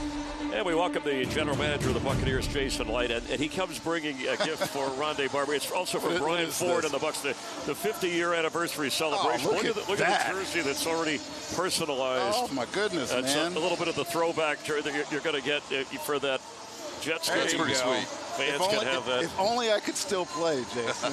And tonight you might need it with the defensive backs. We might. And the injuries. Hey, will you keep 3 quarterbacks? How's that quarterback decision going behind Baker? way to jump right into it. It's a layup question, Jason. We're on the clock. We still have a lot of decisions we have to make here. It's a little tricky with us keeping Tristan and Chris on the 53 to get them through the rehab process. It's going to be a little bit different year where we're going to have to rely a lot on the practice squad guys to get us through because we can elevate them now. That's a new, in the last few years. So we'll see how it goes here. How is this evaluation going to go? I mean, obviously it's the same way with all these players, but in your mind, what's it going to take for one of those 2 dudes to separate themselves as quarterback number 2? A lot of that work's been done already. This is another game for Kyle to put a little, show what he can do a little bit. The majority, what we've seen in practice is we're going to lean on, but, we still have some conversations we have to make. Right. We've talked about some of the draft picks, free agent moves you've made, but boy, just tonight, Tez Johnson, the 7th rounder, and you got Josh Williams, the free agent running back from LSU. They have done very well. Yeah, no, that's been fun to see. It's been fun to see Elijah Roberts having a big play there too. You know, these young guys are stepping up. That's what we want to see. We got to stop the backflips in the end zone, though. Yeah, you can celebrate. Just make sure you're healthy. As the completion made for Buffalo, Buechele continuing his fine play. Jason, we've been highlighting Tez Johnson all day. It was a rookie review that we did earlier. We showcased his skill sets. What was it about Tez that really drew you to him in the draft process that make you come get him in the 7th round? Well, it was the whole staff. Every time we watched Oregon tape, he was, you know, quite possibly one of the best players on the field. So both teams. And, you know, did the same thing at Senior Bowl. Just jumped off the tape, making plays. One of the fastest players on the field. He's just a playmaker, and he's just got that natural instinct to make plays. He plays with a lot of enthusiasm. Buechele on the move and going to scramble upfield. And up across the 40-yard line, there is a flag. Hey, I know analytics are part of it's really more a baseball thing, but they use it in football. Is AI illegal motion? Offense number 32, 5-yard penalty. 2nd down. Is AI now a part of things for what you do in assessing players? Not really assessing players. I would say that, you know, it's creeping into, it's creeping into everything that we do a little bit, but, you know, it's just such a general term that we say AI. But we've used analytics for a long time to help us find comparables and help us find with players and gives us discussions of is he the same player as this guy, you know, similar things like that. But we don't plug them into a machine and say which player are we going to draft. I can promise as long as I'm here that's not going to happen. Right, and you have talked about how you've adjusted a little bit, if I'm reading right. It's a great article by Dan Pape on just some of the work you've done with the draft, and you can measure the physical things, but I guess getting either to know the player, I'll let you explain for the audience who may not have caught that, that you have to kind of just weed out the things that you don't want in a guy, I guess. Yeah, you know, we want to mitigate the risk, and we've kind of did a deep dive a few years ago, and, you know, the players that we've missed on, we didn't really miss on their physical talent, we missed on, you know, what was above the neck. So, you know, we looked at all of the great Bucs of all time, including this guy standing right here. So you're right, and it's guys that love football. It means everything to them. They're good teammates. They might have a few things off the field. I don't know if Rondé did, but he hit it well. We can give second chances to people, but we want, in terms of what they bring to the team, and they want to win, and they're mature, and they're go about it the right way. Those are the kind of guys that we want. This is going to be a layup question for you because you get to talk about your staff. And you lost John Spytek. He goes to be the general manager in Las Vegas, and you get to elevate some guys. Talk about those guys, because I know you take a lot of the credit, or you get a lot of the credit, but you were quick to give it out to the guys that really helped you behind the scenes. And they deserve as much as I give and plus. With John leaving, you know, it was long overdue. We knew that he was going to at some point get one of these opportunities, just like I think a few of my other guys are going to get opportunities. But it allowed me to elevate Rob McCartney, who's been with me the whole time here. Mike Beal, that's been with me the whole time. He was one of my first hires back in 2014. Tony Hardy. You know, Shane Scannell, Donovan Cotton, Sean Conley, right. Go on and on and on. And it kind of allows everybody to kind of step up, and they're ready for the role. Ed Gaynor there, Latu, the tight end for Buffalo on the receiving end, and a short run. We saw Todd Bowles. Congrats on the extension of contracts for you and him. What went into the process of replacing your offensive coordinator and going to Josh Brizard, who was on the staff last year, and having him elevate calling plays for the first time in the NFL? It was actually a great process that Todd had me involved in, and we brought in, like, 2 years ago when we hired Liam. We brought in several, you know, dozen coaches to talk about that. And we landed on Dave Canales first, and then Liam the next year, and then this year we went through the whole process again, and Josh just stood out. I do want to ask about players for trade. I know you can't talk about guys that are under contract to other teams, but have there been, do you hear, do teams say, hey, do they call and say, hey, we're off, or this guy's available if you're interested in him? Thinking of names that are out there like Trey Hendrickson and Micah Parsons, some of those guys that we love to talk about and fans want to talk about. Yeah, in a couple of those cases, yeah. More so right now, it's been take a look at this position group. We're heavy. Take a look at, we're light at this position to see if there's a marriage. If we want to give something up to get something that we're a little light at. No major trade talks have happened right now. But, right now we like all of our guys unless something jumps out that just, you can't.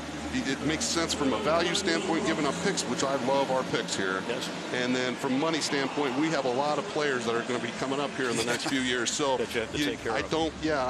Is it worth not trading for somebody that's not going to allow you to sign 3 or 4 of your own guys? Right. As you get ready to wrap up the preseason here, last game, and there's some areas that probably are still some concern. Well, how will you address that after cut day goes down? I mean, it's always a question that I think fans have about how you get better positions that you still probably need some help at. Well, in a lot of these positions, they're not just, nobody's going to let, I'm just using these positions. I'm not necessarily saying that we're weak there, but, you can't find a left tackle. Right? Nobody's going to let a great tackle go. Nobody's going to let a great pass rusher go. Nobody's going to let a great corner go. So you've got to have to start looking at some of these guys that become available, bring them in, practice squad, develop them, and then, you can't take care of all of your major needs at the cutdown. And the assumption, you touched on it, they may not start the season, but they will be at least active. And Chris Godwin and Christian Wirfs, I think, as you took care of the obviously you're going to need down the road. So optimistically, I think Buck fans are saying, hey, we'll probably see them maybe by the 4th game, if not sooner. Is that your best shot? I wouldn't say that. In some cases, we're going to take it. We're going to take it week by week here. We want to make sure we're really, really happy with where they're at. Both of them.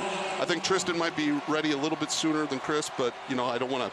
I say that tongue-in-cheek, but we want to make sure that they are ready to go. These are both long-term commitments for us. We don't want to throw them out there too early, and then all of a sudden disaster strikes. You've had some really good first-round picks over the years, Chris, and I know you made the decision this year to go and draft Emeka Egbuka at Ohio State, which everybody thought wasn't a position of need, but ultimately it's probably one of the smartest decisions you could have made right now. Yeah, it's, we took Emeka, and Todd's a defensive coordinator. I don't want to say, he hates it when you say defensive-minded coach. He wants to win, and we were on board with this the entire time. He's such a mature, plug-and-play guy. I mean, he just blows you away within 5 minutes of talking to him and being around him, how professional he is. Right. And, your first pick as the Buck GM was Mike Evans, receiver. He's done okay, and now you got Emeka. And by the way, Theo did a good job telling you to draft Tez Johnson. That's your son, right? I heard he talked you into that, and hopefully the 7th rounder will come through. That kick is good for Buffalo, and we thank Jason Light for coming by. It's always nice to talk to. Appreciate your candor, and good luck. Have a great season. Thanks, Jay. Guys. Appreciate you, buddy. Keep up the good work. All right, Tampa Bay on offense, trailing 20-10 when we continue.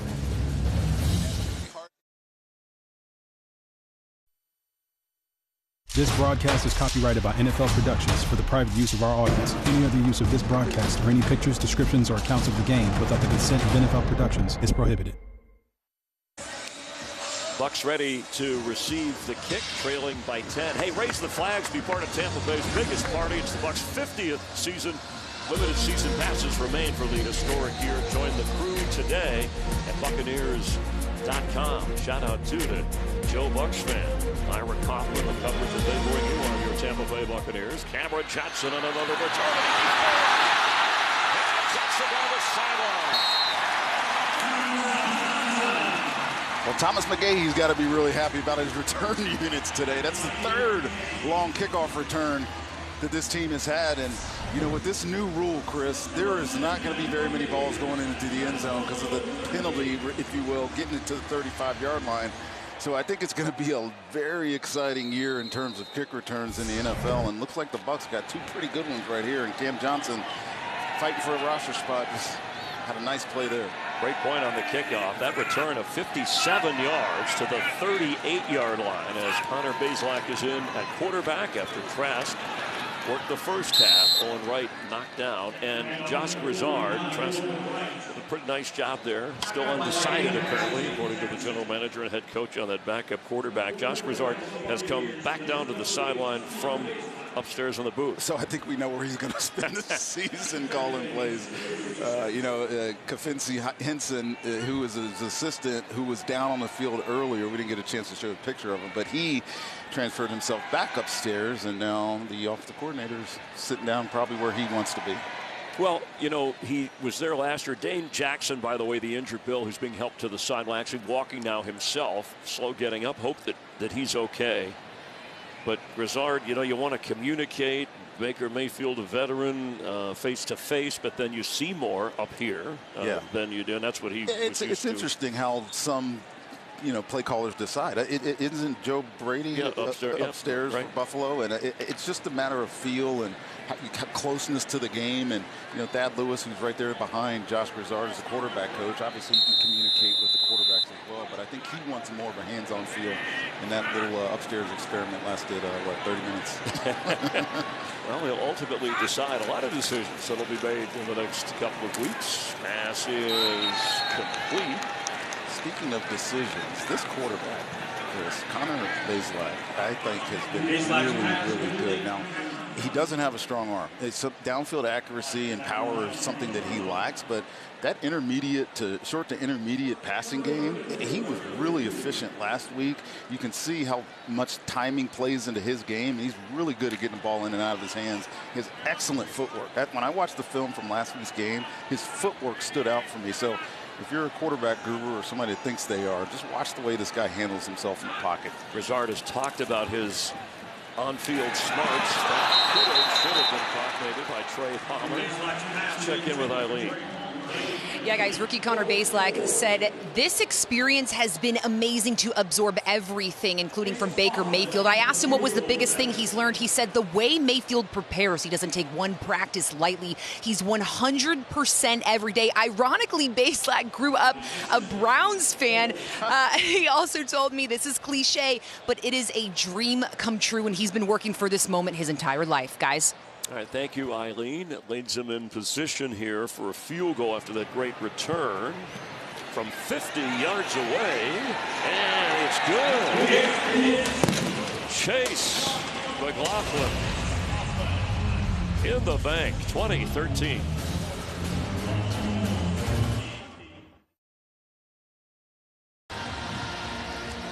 Couple of games into the season, Levante David will get up there with Rondé Barber and Derek Brooks. 200 games as a Buccaneer, most ever all defenders. But we asked the question, here's the answer to our trivia, who played the most games for the Bucs on offense? And the answer, Dave Moore. Nobody got that. The tight end, 190 games with all the great offensive players. He's played the most as a Tampa Bay Buccaneer. And he debuted in the top 50 Bucs of all time at number 46.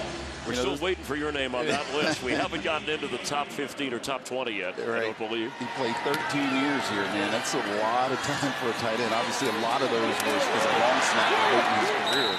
But Dave Moore was a great player here. He was actually, Chris, a locker mate of mine my rookie year, because we were in that old building. They didn't have separate lockers for everybody. We were in the trailers, and Dave Moore and I shared a locker. We actually shared an agent too earlier in our career. And Dave Moore, who's been doing Bucs radio with the great Gene Deckerhoff for 19 years now, as one of the voices of that's bringing you Bucs football during the regular season. It's him and Gene. It's a folksy, enjoyable listen. Connecting with the Bucs. What a return by Laviska Shenault all the way out to the 40. We've seen some excellent returns from both teams. Zach Davidson.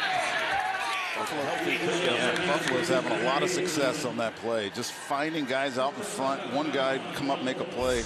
As a defender, haven't been able to do it. Rashawn Wisdom's really close to making a play there. But look at the lane that's created with that little play. Great blocking down the field.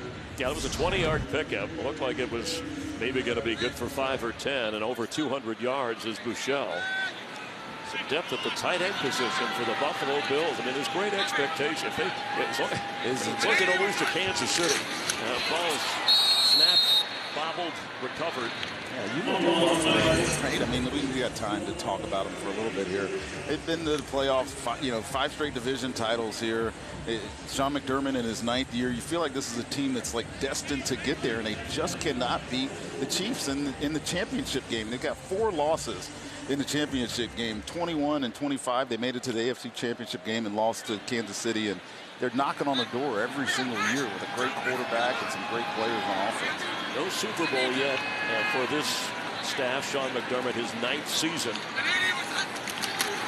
Good chance to get there this year. And of course, James Cook, they settled that. He'll be the running star. They'll have Josh Allen, who is good for touchdowns through the air or on the ground. But look at that record. In fact, the Bills have won 61 games in the last 5 seasons. Only the Chiefs have won more.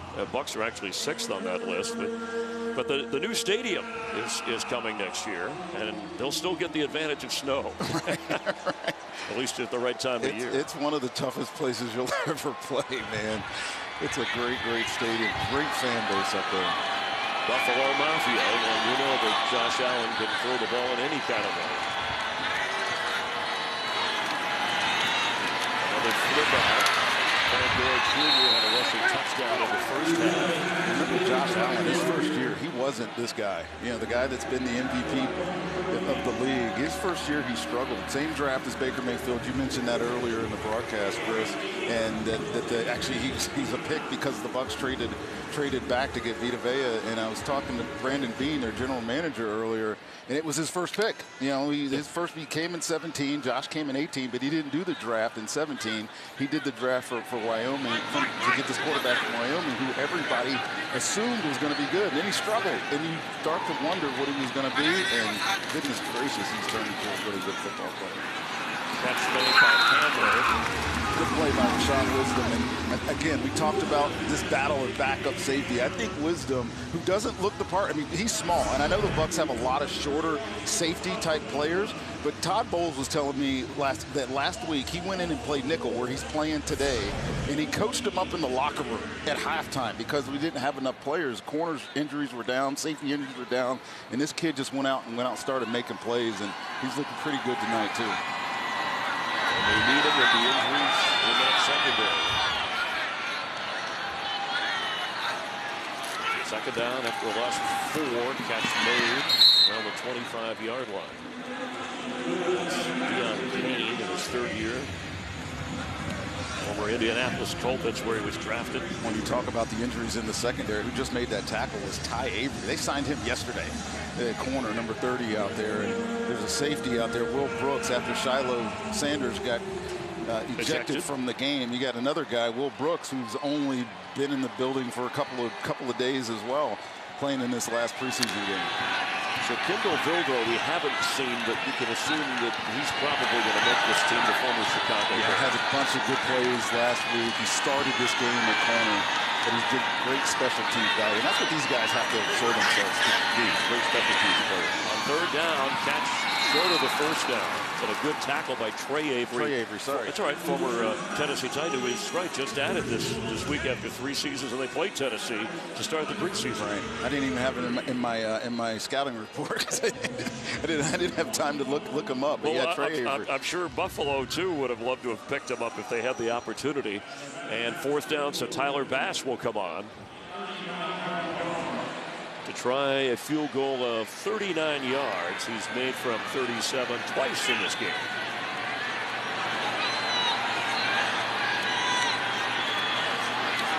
Bass's kick sails a little bit, but it's good. Through the upright just right. And a 10-point Buffalo lead, 1:30 to go here in the 3rd quarter.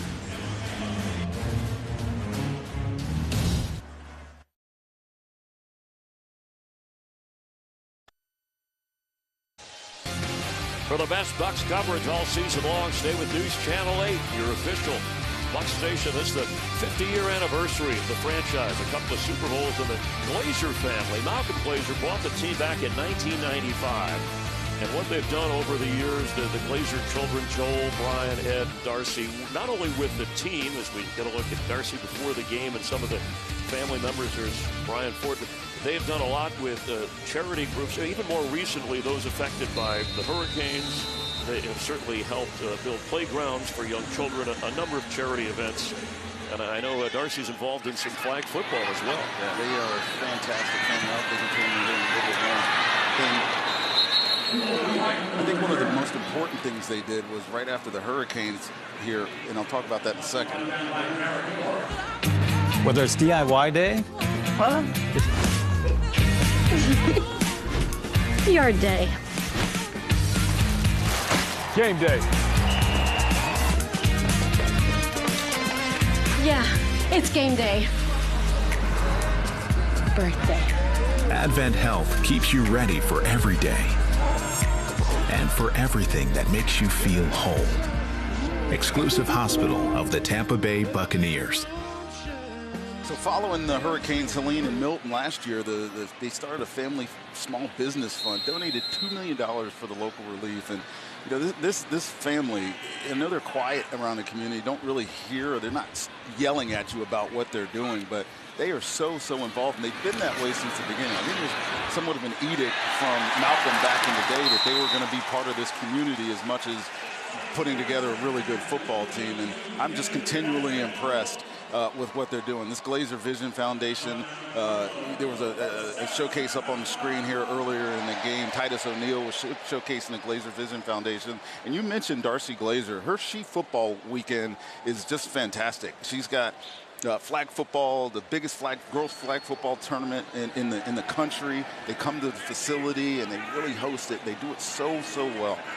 One thing to run a football team to compete for the playoffs at a Super Bowl, but then have such involvement in the community as Owen Wright carries. On that previous pass completion of 22 yards, it was tight end Devin Culp, who I think we may see a little more of in the offense, at least. Absolutely. I mean, they really haven't done a whole lot at tight end in the preseason, but the one guy who has shown up continually is Devin Culp in the preseason, and that's a pretty set position with Cade Otten, who's our starter, but you're looking for another receiving option. This is it. This is him. In his second season, the 7th rounder from Washington, another late pick that the Bucs are developing. Bazelak flips to Culp on the other side, and the ball comes out inside the 40, and the Bills are the #1 team when it comes to taking the football away in the fumble category, causing and creating, recovering. The Bills last year in the regular season, and they do it here, knocking it out of Culp and recovering for a first down, Buffalo. 5 seconds remaining here in the quarter. And that just ended a really good drive that Bazelak was putting together again. And I was talking to Jason Light about the quarterback earlier, and you know when a guy is a quick processor and controls the game and it's not too big for him, when the team knows. That's what he said, the team knows. And they stopped calling him 8 really quickly in the process, and they call him Bays now. So you know that they like him. He's happy they're just getting his last name right instead of adding a syllable. It's Bazelak, and there's a nice completion from Bouchel. And Buffalo, most fumble recoveries in the league last year at 16. End of the third quarter, Buffalo leading the Bucs on the Tico scoreboard. Tampa Electric, together we can power through any storm.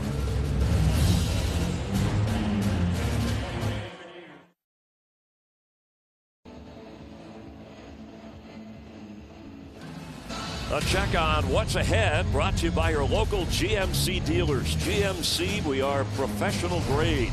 And the opener, September 7th on the road against the team that the Bucs, as well as they did last year in winning the division, they didn't beat Atlanta. Yeah, they lost to Atlanta twice. Two good games. Right, one went to overtime. This Atlanta team started 6-2 and then obviously slid towards the end of the season. But they got a new starting quarterback. Michael Penix will take over that team, and look, they look to be the most improved in the NFC South. They drafted some players on defense.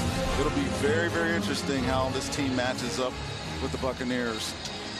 Raheem Morris there, of course. Buck fans familiar with him. It's just amazing to me, that Atlanta team, that all the offensive talent they have, that they don't just score more. I know they're going through some defensive problems. Right. Bijan Robinson, Drake London, Kyle Pitts. I mean, it's over and over and over. There's so many talented players on that team. They lost an offensive lineman to an injury, unfortunately. I mean, injuries affecting teams in the preseason, guys that they were counting on for the regular season. But yes, Carolina, New Orleans still trying to sort out their quarterback situation of the NFC South. Meanwhile, in the AFC East, Young carries, the rookie from Western Kentucky. I mean, Buffalo, I think people are just automatically just saying, hey, the division's yours. It's then what do you do after that? I think Miami is looking for a bounce back here. McDaniels has a task ahead of him. He's probably one of the coaches on the hot seat, and he's got to find a way to beat Buffalo. But Buffalo is just so tough on offense, and we don't talk about their defense, but they have some players on that side of the ball as well. I think having on defense for them, having Mike Milano back, who's been hurt for a lot, will help them on defense. But they have some issues at corner too, so we got some questions answered. Got it closer. Not Milano, the key to that beat. It's knocked away. A good sliding play by Will Brooks. Well, I was getting ready to say, Chris, this Bucs defense that has thrived on takeaways so far in the preseason is yet to record one. And you're looking for a stop here, and they get one from Will Brooks. This is a really nice play coming in and deflect. That was going to be a completion if he hadn't stuck his hand in there. Good job. This guy, again, hasn't really been on the roster. He's just out here trying to get some film and goes out and makes a really good play. Bucs picked him up from the Chiefs roster, rookie from Tennessee. Bills had scored on their last 4 drives, but not there. And back to receive the punt.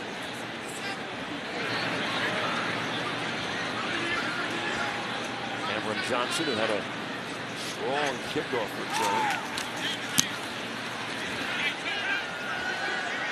Has it at the 10. Sits on the tough left foot. Baker Mayfield will join us on the headset interview from the field. We'll talk with him live in just a moment.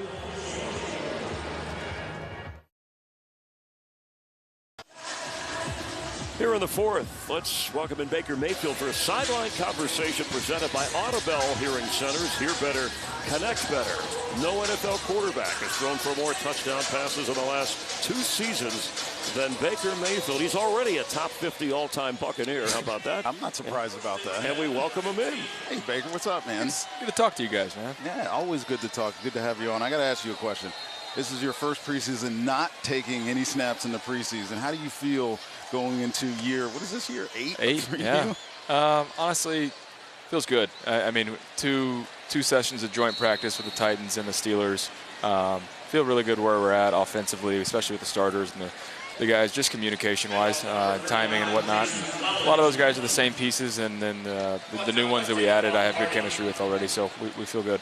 Right, and that's the question. Chris Godwin is going to be out for foreseeable future. Jalen McMillan's going to be out for the foreseeable future. Talk about some of these young guys that are going to have to step up for you. Yeah, I mean, offense still goes through Mike in the run game, but then when you add a guy like Emeka Egbuka that has learned every single receiver spot from the beginning, that's a special talent. So gotten a lot of work in with him, and then just where we were at last year, a lot of injuries in the receiver room, and a lot of these guys that I had to get chemistry with on the fly, we had a lot more time to work on that this offseason and then the training camp. So, I mean, Tez Johnson, new addition for us, Ryan Miller, Sterling Shepard, I mean, Trey, yeah, it sucks losing J-Mac because I just think he had an unbelievable offseason. I think, bringing in Emeka pushed him even more, and he handled it the right way, so I hate that for him. But we got a lot of talent, and then tight end room still solid as well. Yeah, you talked about Tez. We've been talking about him all game. He's just a dynamic guy, exciting to watch him get the ball in his hands. Talk about Josh Grisard a little bit. And are you going to like him being down in the field or up in the booth? We were having that discussion earlier. He came down at halftime to get back on the field. He's got what you call a classic case of FOMO. he needs to be down here. And for me, honestly, I like it when they're down here. Just being able to have conversations with them, not getting on the phone. And then I think they can also just, read the vibe of the whole offense when they're down here. be able to communicate what they're trying to get to, set up some plays and whatnot. But I love Grizz. You know, he was in all of our meetings last year, and just having that communication relationship prior to him being the OC was obviously helped ease things along. But no, he's clear and concise in the communication, what he's trying to get done, and I think the guys understand some of the third downs were dialed in because of him last year. On the return, Buffalo stopped inside their own 39. All right, Baker, wish we had more time. Have a great season. This will be the 7th straight year you're starting a season opener. Have a great one. We'll talk to you down the road. Appreciate it, guys. All right, take care. Baker Mayfield will continue from Raymond James in a moment.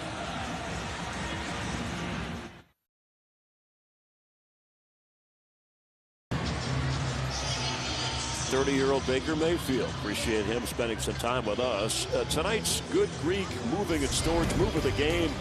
Good Greek, your superhero movers. Tez Johnson. Well, we know what he could have been if he wasn't a football player. Gymnast.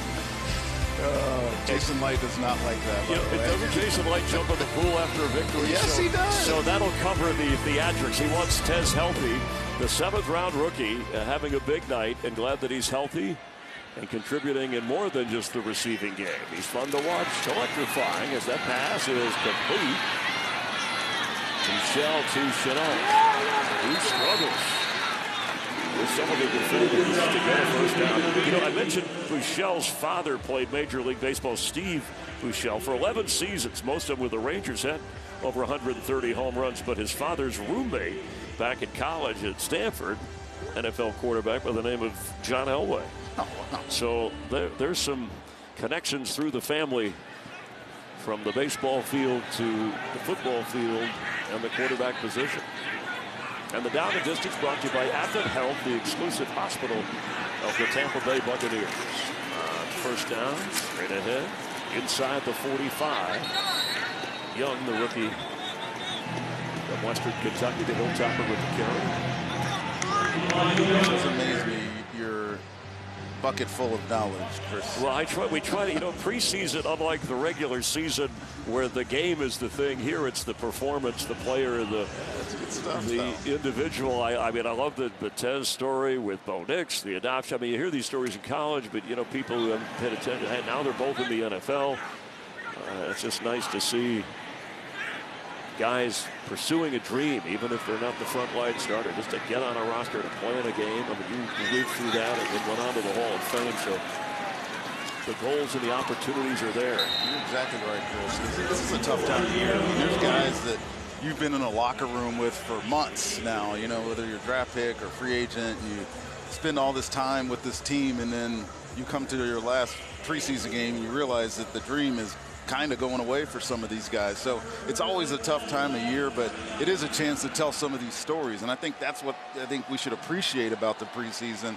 Guys getting their opportunity to showcase themselves and maybe get a chance to play this great game. Like linebacker Nick Jackson, who we were talking about in his college career, he played 73 games. He had over 555 tackles, which is second most all time. And the guy wasn't drafted, and he's fighting to make an NFL roster. Deion Jones, who first got there on Young. And it's 4th and short, protecting the 10-point lead. They're going to go. Strong tackle here by Deion Jones. I mean, this guy was a Pro Bowler at one point, playing in the 4th quarter of a preseason game, the last preseason game, that tells you how hard this struggle is to stay in the NFL. Obviously, competition with him and Nick Jackson and John Bullock as well. He was named after Deion Sanders. Frank Gore Jr. named after Frank Gore. On a 4th down, straight ahead. Shoved backward. And he got it. It looked like he got it. I was hoping for one of those, virtual measurements where we show it. Nice that they have that this year. The rookie from Nebraska, Nash Hudbaker. Yeah, a couple Huskers on this. Yeah, free agent, free agents on this football team. Obviously, Jason Light from Nebraska. I'm sure that played a little bit in some of those free agents. He's got connections. Pressure on Sean McDermott. It's one thing to consistently win, but when a standard is set like with Buffalo, Bryce Young inside the 30, where playoffs is not enough. And I would say they are, I mean, the Chiefs, yes, they're the AFC champs until somebody else knocks them off, you know, to get to the Super Bowl. But they're probably, I mean, they're the favorite by most people I talk to, Buffalo. I would agree with you. And, you know, you talk about their aspirations. What about the Bucs' aspirations? They have as many times that they've made the playoffs since they've won the Super Bowl. And they've been close a couple of times, the Bucs have, and haven't been able to get through, you know, either the divisional or the wild card round. So, you know, I look at this Bucs team and say, where can they go? And I think they have talent. There's a couple of areas where they need to improve for sure over the season. But, yeah, they got the same. They would love to be playing Buffalo last game of the season this year. Chase down Young. Yeah, and that's the point. You know, the one thing that's encouraging, assuming, and it's a long way, right? We haven't even started the regular season, but assuming Todd Bowles and this Bucs team gets into the playoffs, like the Bills probably will do, but the fact that they've played the Lions and the Eagles head-to-head very well, those are teams you expect to see in the postseason. That's encouraging, and I think they'd love another shot at Washington and Jaden Daniels. It was kind of a shocker that they got bumped out by them last year. Right, I think Jaden Daniels is special. Yeah, he's good. He's amazing still. Gore Jr. And the clock continues to run. Let's mention you got Bryce Young going back to the Bucs division in the South. You talked about Atlanta and the quarterback change. You get Bryce Young, Canales, the former Buck OC, who's got his second year there, but a new head coach in New Orleans and a new quarterback there. Well, they got to decide on a quarterback in New Orleans. I mean, I think a lot of prognosticators are not giving them much of a chance. They got to decide, you know, who's going to be under center for them with Derek Carr retiring, you know, suddenly in the offseason. You got a rookie and a guy that's been there for a year trying to do that. In Carolina, I mean, they're just not as talented as they probably want to be, but it'll be interesting to see if Bryce Young has a better year this year, because we know that he struggled his first two. That's defense thrown by Frank Gore Jr. He had the team-high receiving yards in the first two preseason games, working on rush yards here to lead the team tonight. Right, and just more missed tackles by this Bucs secondary. Todd Bowles is very, very adamant that this team needs to be a better tackling football team. So all these guys that are on the field right now, if they're not able to show that, they're not going to be an option for this defense. So keep an eye on any of these guys and make good plays, and the ones that don't make these type of tackles are the ones that you probably won't be talking about when cut day comes down next week. Bills will use a timeout. Buffalo, 30 seconds. Just under 6 minutes to play. A 1st and 10 for the Bills. Leading by 10.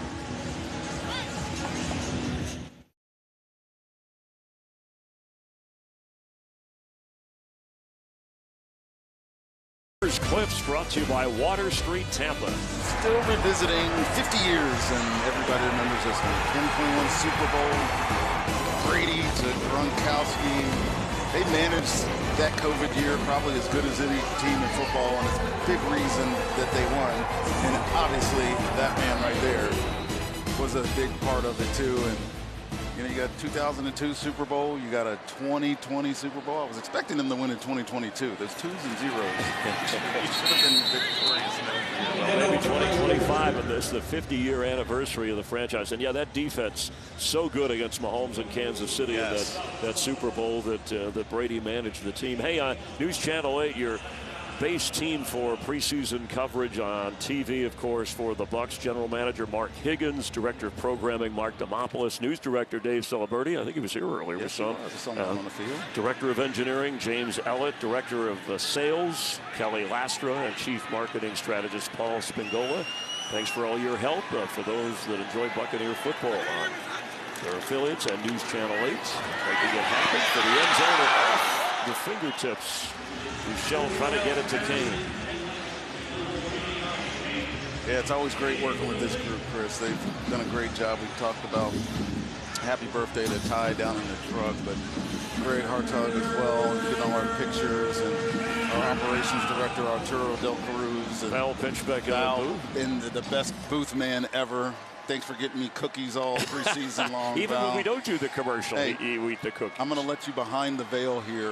What Val has given me this year that I haven't had in so long, but it keeps me energized, is an orange Fanta. I didn't know that was your drink of choice. It wasn't until he brought it in here. Okay, sounds good. We'll celebrate after the game. Bouchel open at the 10. Slipping a tackle. Wilkerson inside the 10. And under 5 minutes to play. Yeah, Rick Odioso, James Petralka, Tampa residents who travel on the road all around the regular NFL season with stats and research. Appreciate their. Can I call them what they are? The yes, Sunshine Boys? They won't be offended. That's they are it, yeah. definitely not. Hey, all that information that you get, Chris, I know it comes from Rick Odioso, who also helps me out at the Valspar Championship. Yeah, he's part of that former years ago, right? The Buccaneers media representative, worked in that department. Tyler Bass try of 26 yards for the field goal, and he missed it. His first miss tonight. It stays a 10-point lead.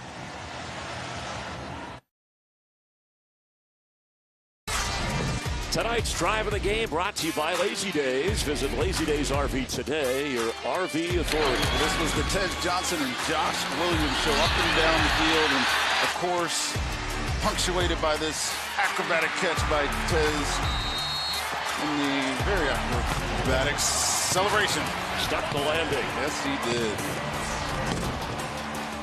Lazy Days RV. I've rented a couple of those, driven across up the coast and then in their RVs over the years.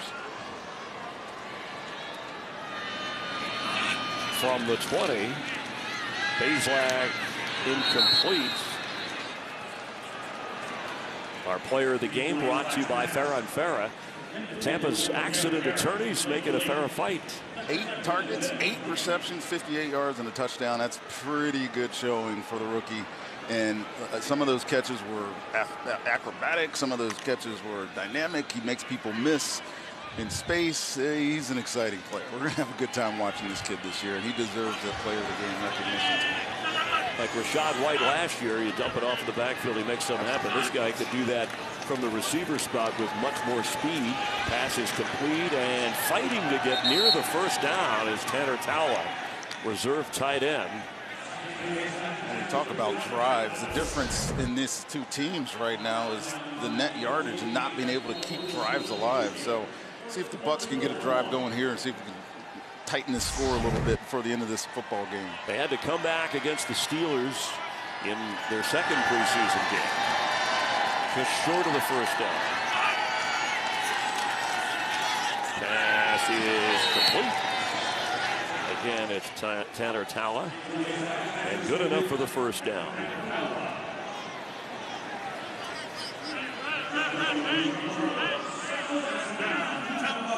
Down and distance brought to you by Advent Health, the exclusive hospital of the Tampa Bay Bucs. Bazelak goes back to Towler. Couldn't shake loose at the 38-yard line. Well, Bazelak's, again, showing some of that efficiency that we saw last week. And one thing that impressed me last week is in that joint, he didn't take any of the practice reps last week and just came into the game against Pittsburgh and executed so well. And you don't sleep on this guy. I know that he's probably not in the conversation, but the guy has something to him. Like he makes a great throw to the sideline that Cam Johnson is really starting to showcase himself here in the second half. Showing some speed, and that one he held on to. I mean, that was dropping a dime by Bazelak. And that was one of the weaknesses in his game, if you ask me. But look at the timing on this throw. Going to his second read. He knows that this post or this corner route is open on the backside, and his receiver, Tez Johnson, is running away from the defender. Great execution there. 30-yard gain, and this time he goes across the middle. Garrett Green trying to make this team and on the fringe of those receivers. Good enough for the first down, spotted at the 22. And I like this Josh Broussard play calling at this stage of the game when they need points. Bazelak, low throw and incomplete. It was interesting what Baker said about wanting to have his coordinator down there. It's fascinating to get into quarterback and coordinator's head because the way that they have to interact. Obviously, you can get on the headset and talk from up in the booth and down, but just having that eye-to-eye contact when you know that you got to get a drive going or you got an important play, I think that's important, especially for a guy like Baker. Because Baker is such a emotional leader. I think having your coordinator right in front of you is probably a benefit for him. It feels different, somebody looking you in the eye and talking to you on the sideline versus a voice in your head when you know they're upstairs and there are physical, emotional things that connect or disconnect. Pass is complete. That's the first down. Let's see if he got it. And the official is spotting it right at the 12, so it's first down Bucs. Nice tight spiral there, Devin Cole. Easy to catch those type of balls. I mean, we talk about quarterbacks and what makes them good. It's only a catchable ball, man. Throwing darts all over him, picking spots, completing passes. Bazelak for the end zone and off the fingertips of Cameron Johnson. Gets a folks out down in the end zone. Herndon on the coverage. Another good throw, though, by Bazelak. I mean, this is just out of his reach and in a really tight window. I'm not sure if he would have got his foot down if he would have caught that. Bays, 9 of 14, 95 yards in this game so far. He's got a chance here to get some points on the board for Tampa. Signed as an undrafted free agent from Bowling Green. Second and 10. Underneath, that's Garrett Green. Gets inside the 5.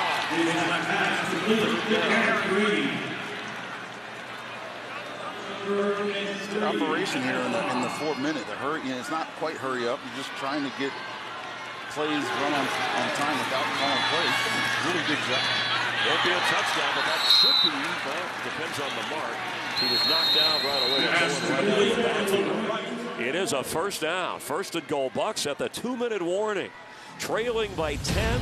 They have all 3 timeouts, but close.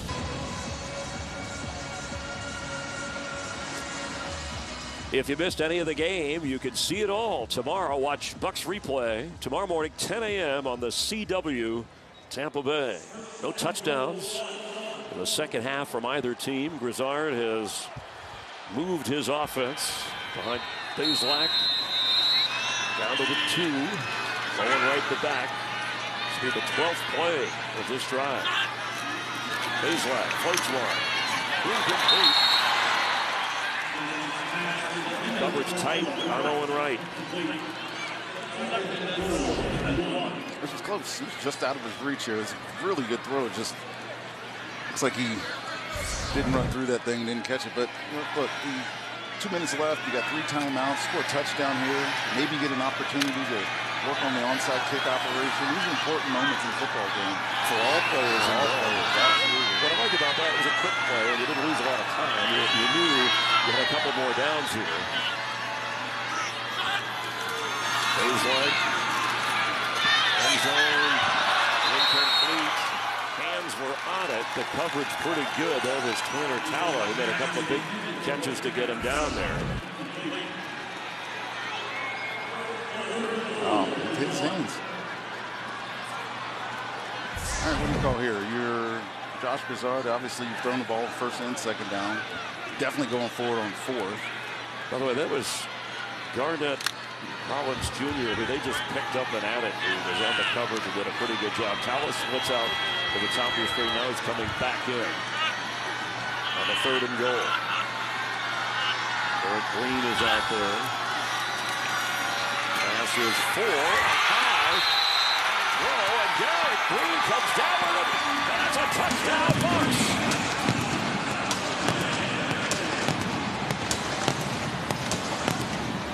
I know he wears the same number, but Bazelak throws the ball exactly like Brian Greasy did when he was here. Oh, you're going to see a good catch. Garrett Green. Watch him get his feet down here. Great catch, obviously, but watch this. Bam, yeah, that is beautiful. This is a college quarterback, ladies and gentlemen. Comes out and makes a fantastic two feet down catch. Wow, that was awesome.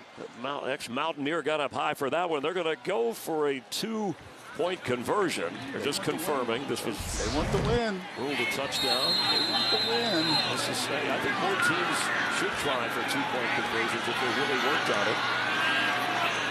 Stressed it enough. Straight ahead. Owen Wright. Not going to get there.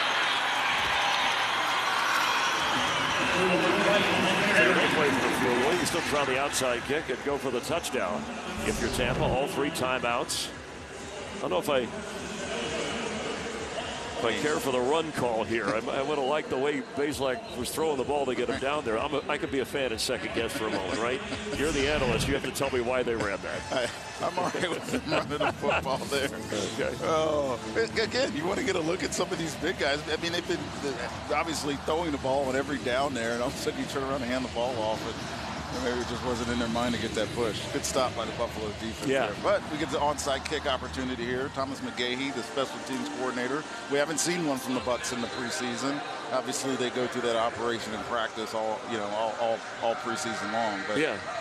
And the new rule this year, you can do the onside kick at any point in the game as long as you're trailing. And hello to all the Buck fans joining us here on News Channel 8. The coverage of the Bucs in Tampa, Orlando, West Palm, Fort Myers, Panama City, Pensacola. And as we say that, they're not going for an onside kick. It certainly doesn't look that way. Well, there's a minute and 47 on the stop. With 3 timeouts. Yeah, 3 timeouts. Minute 47. It's a different strategy to kick it maybe high and try to pin him. You got to hit that landing zone.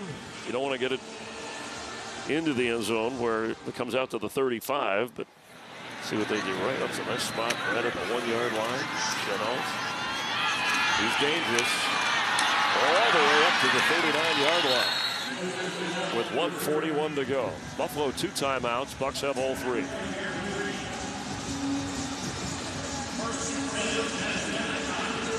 Appreciate the affiliates for the Buccaneers preseason network staying throughout all 3 games.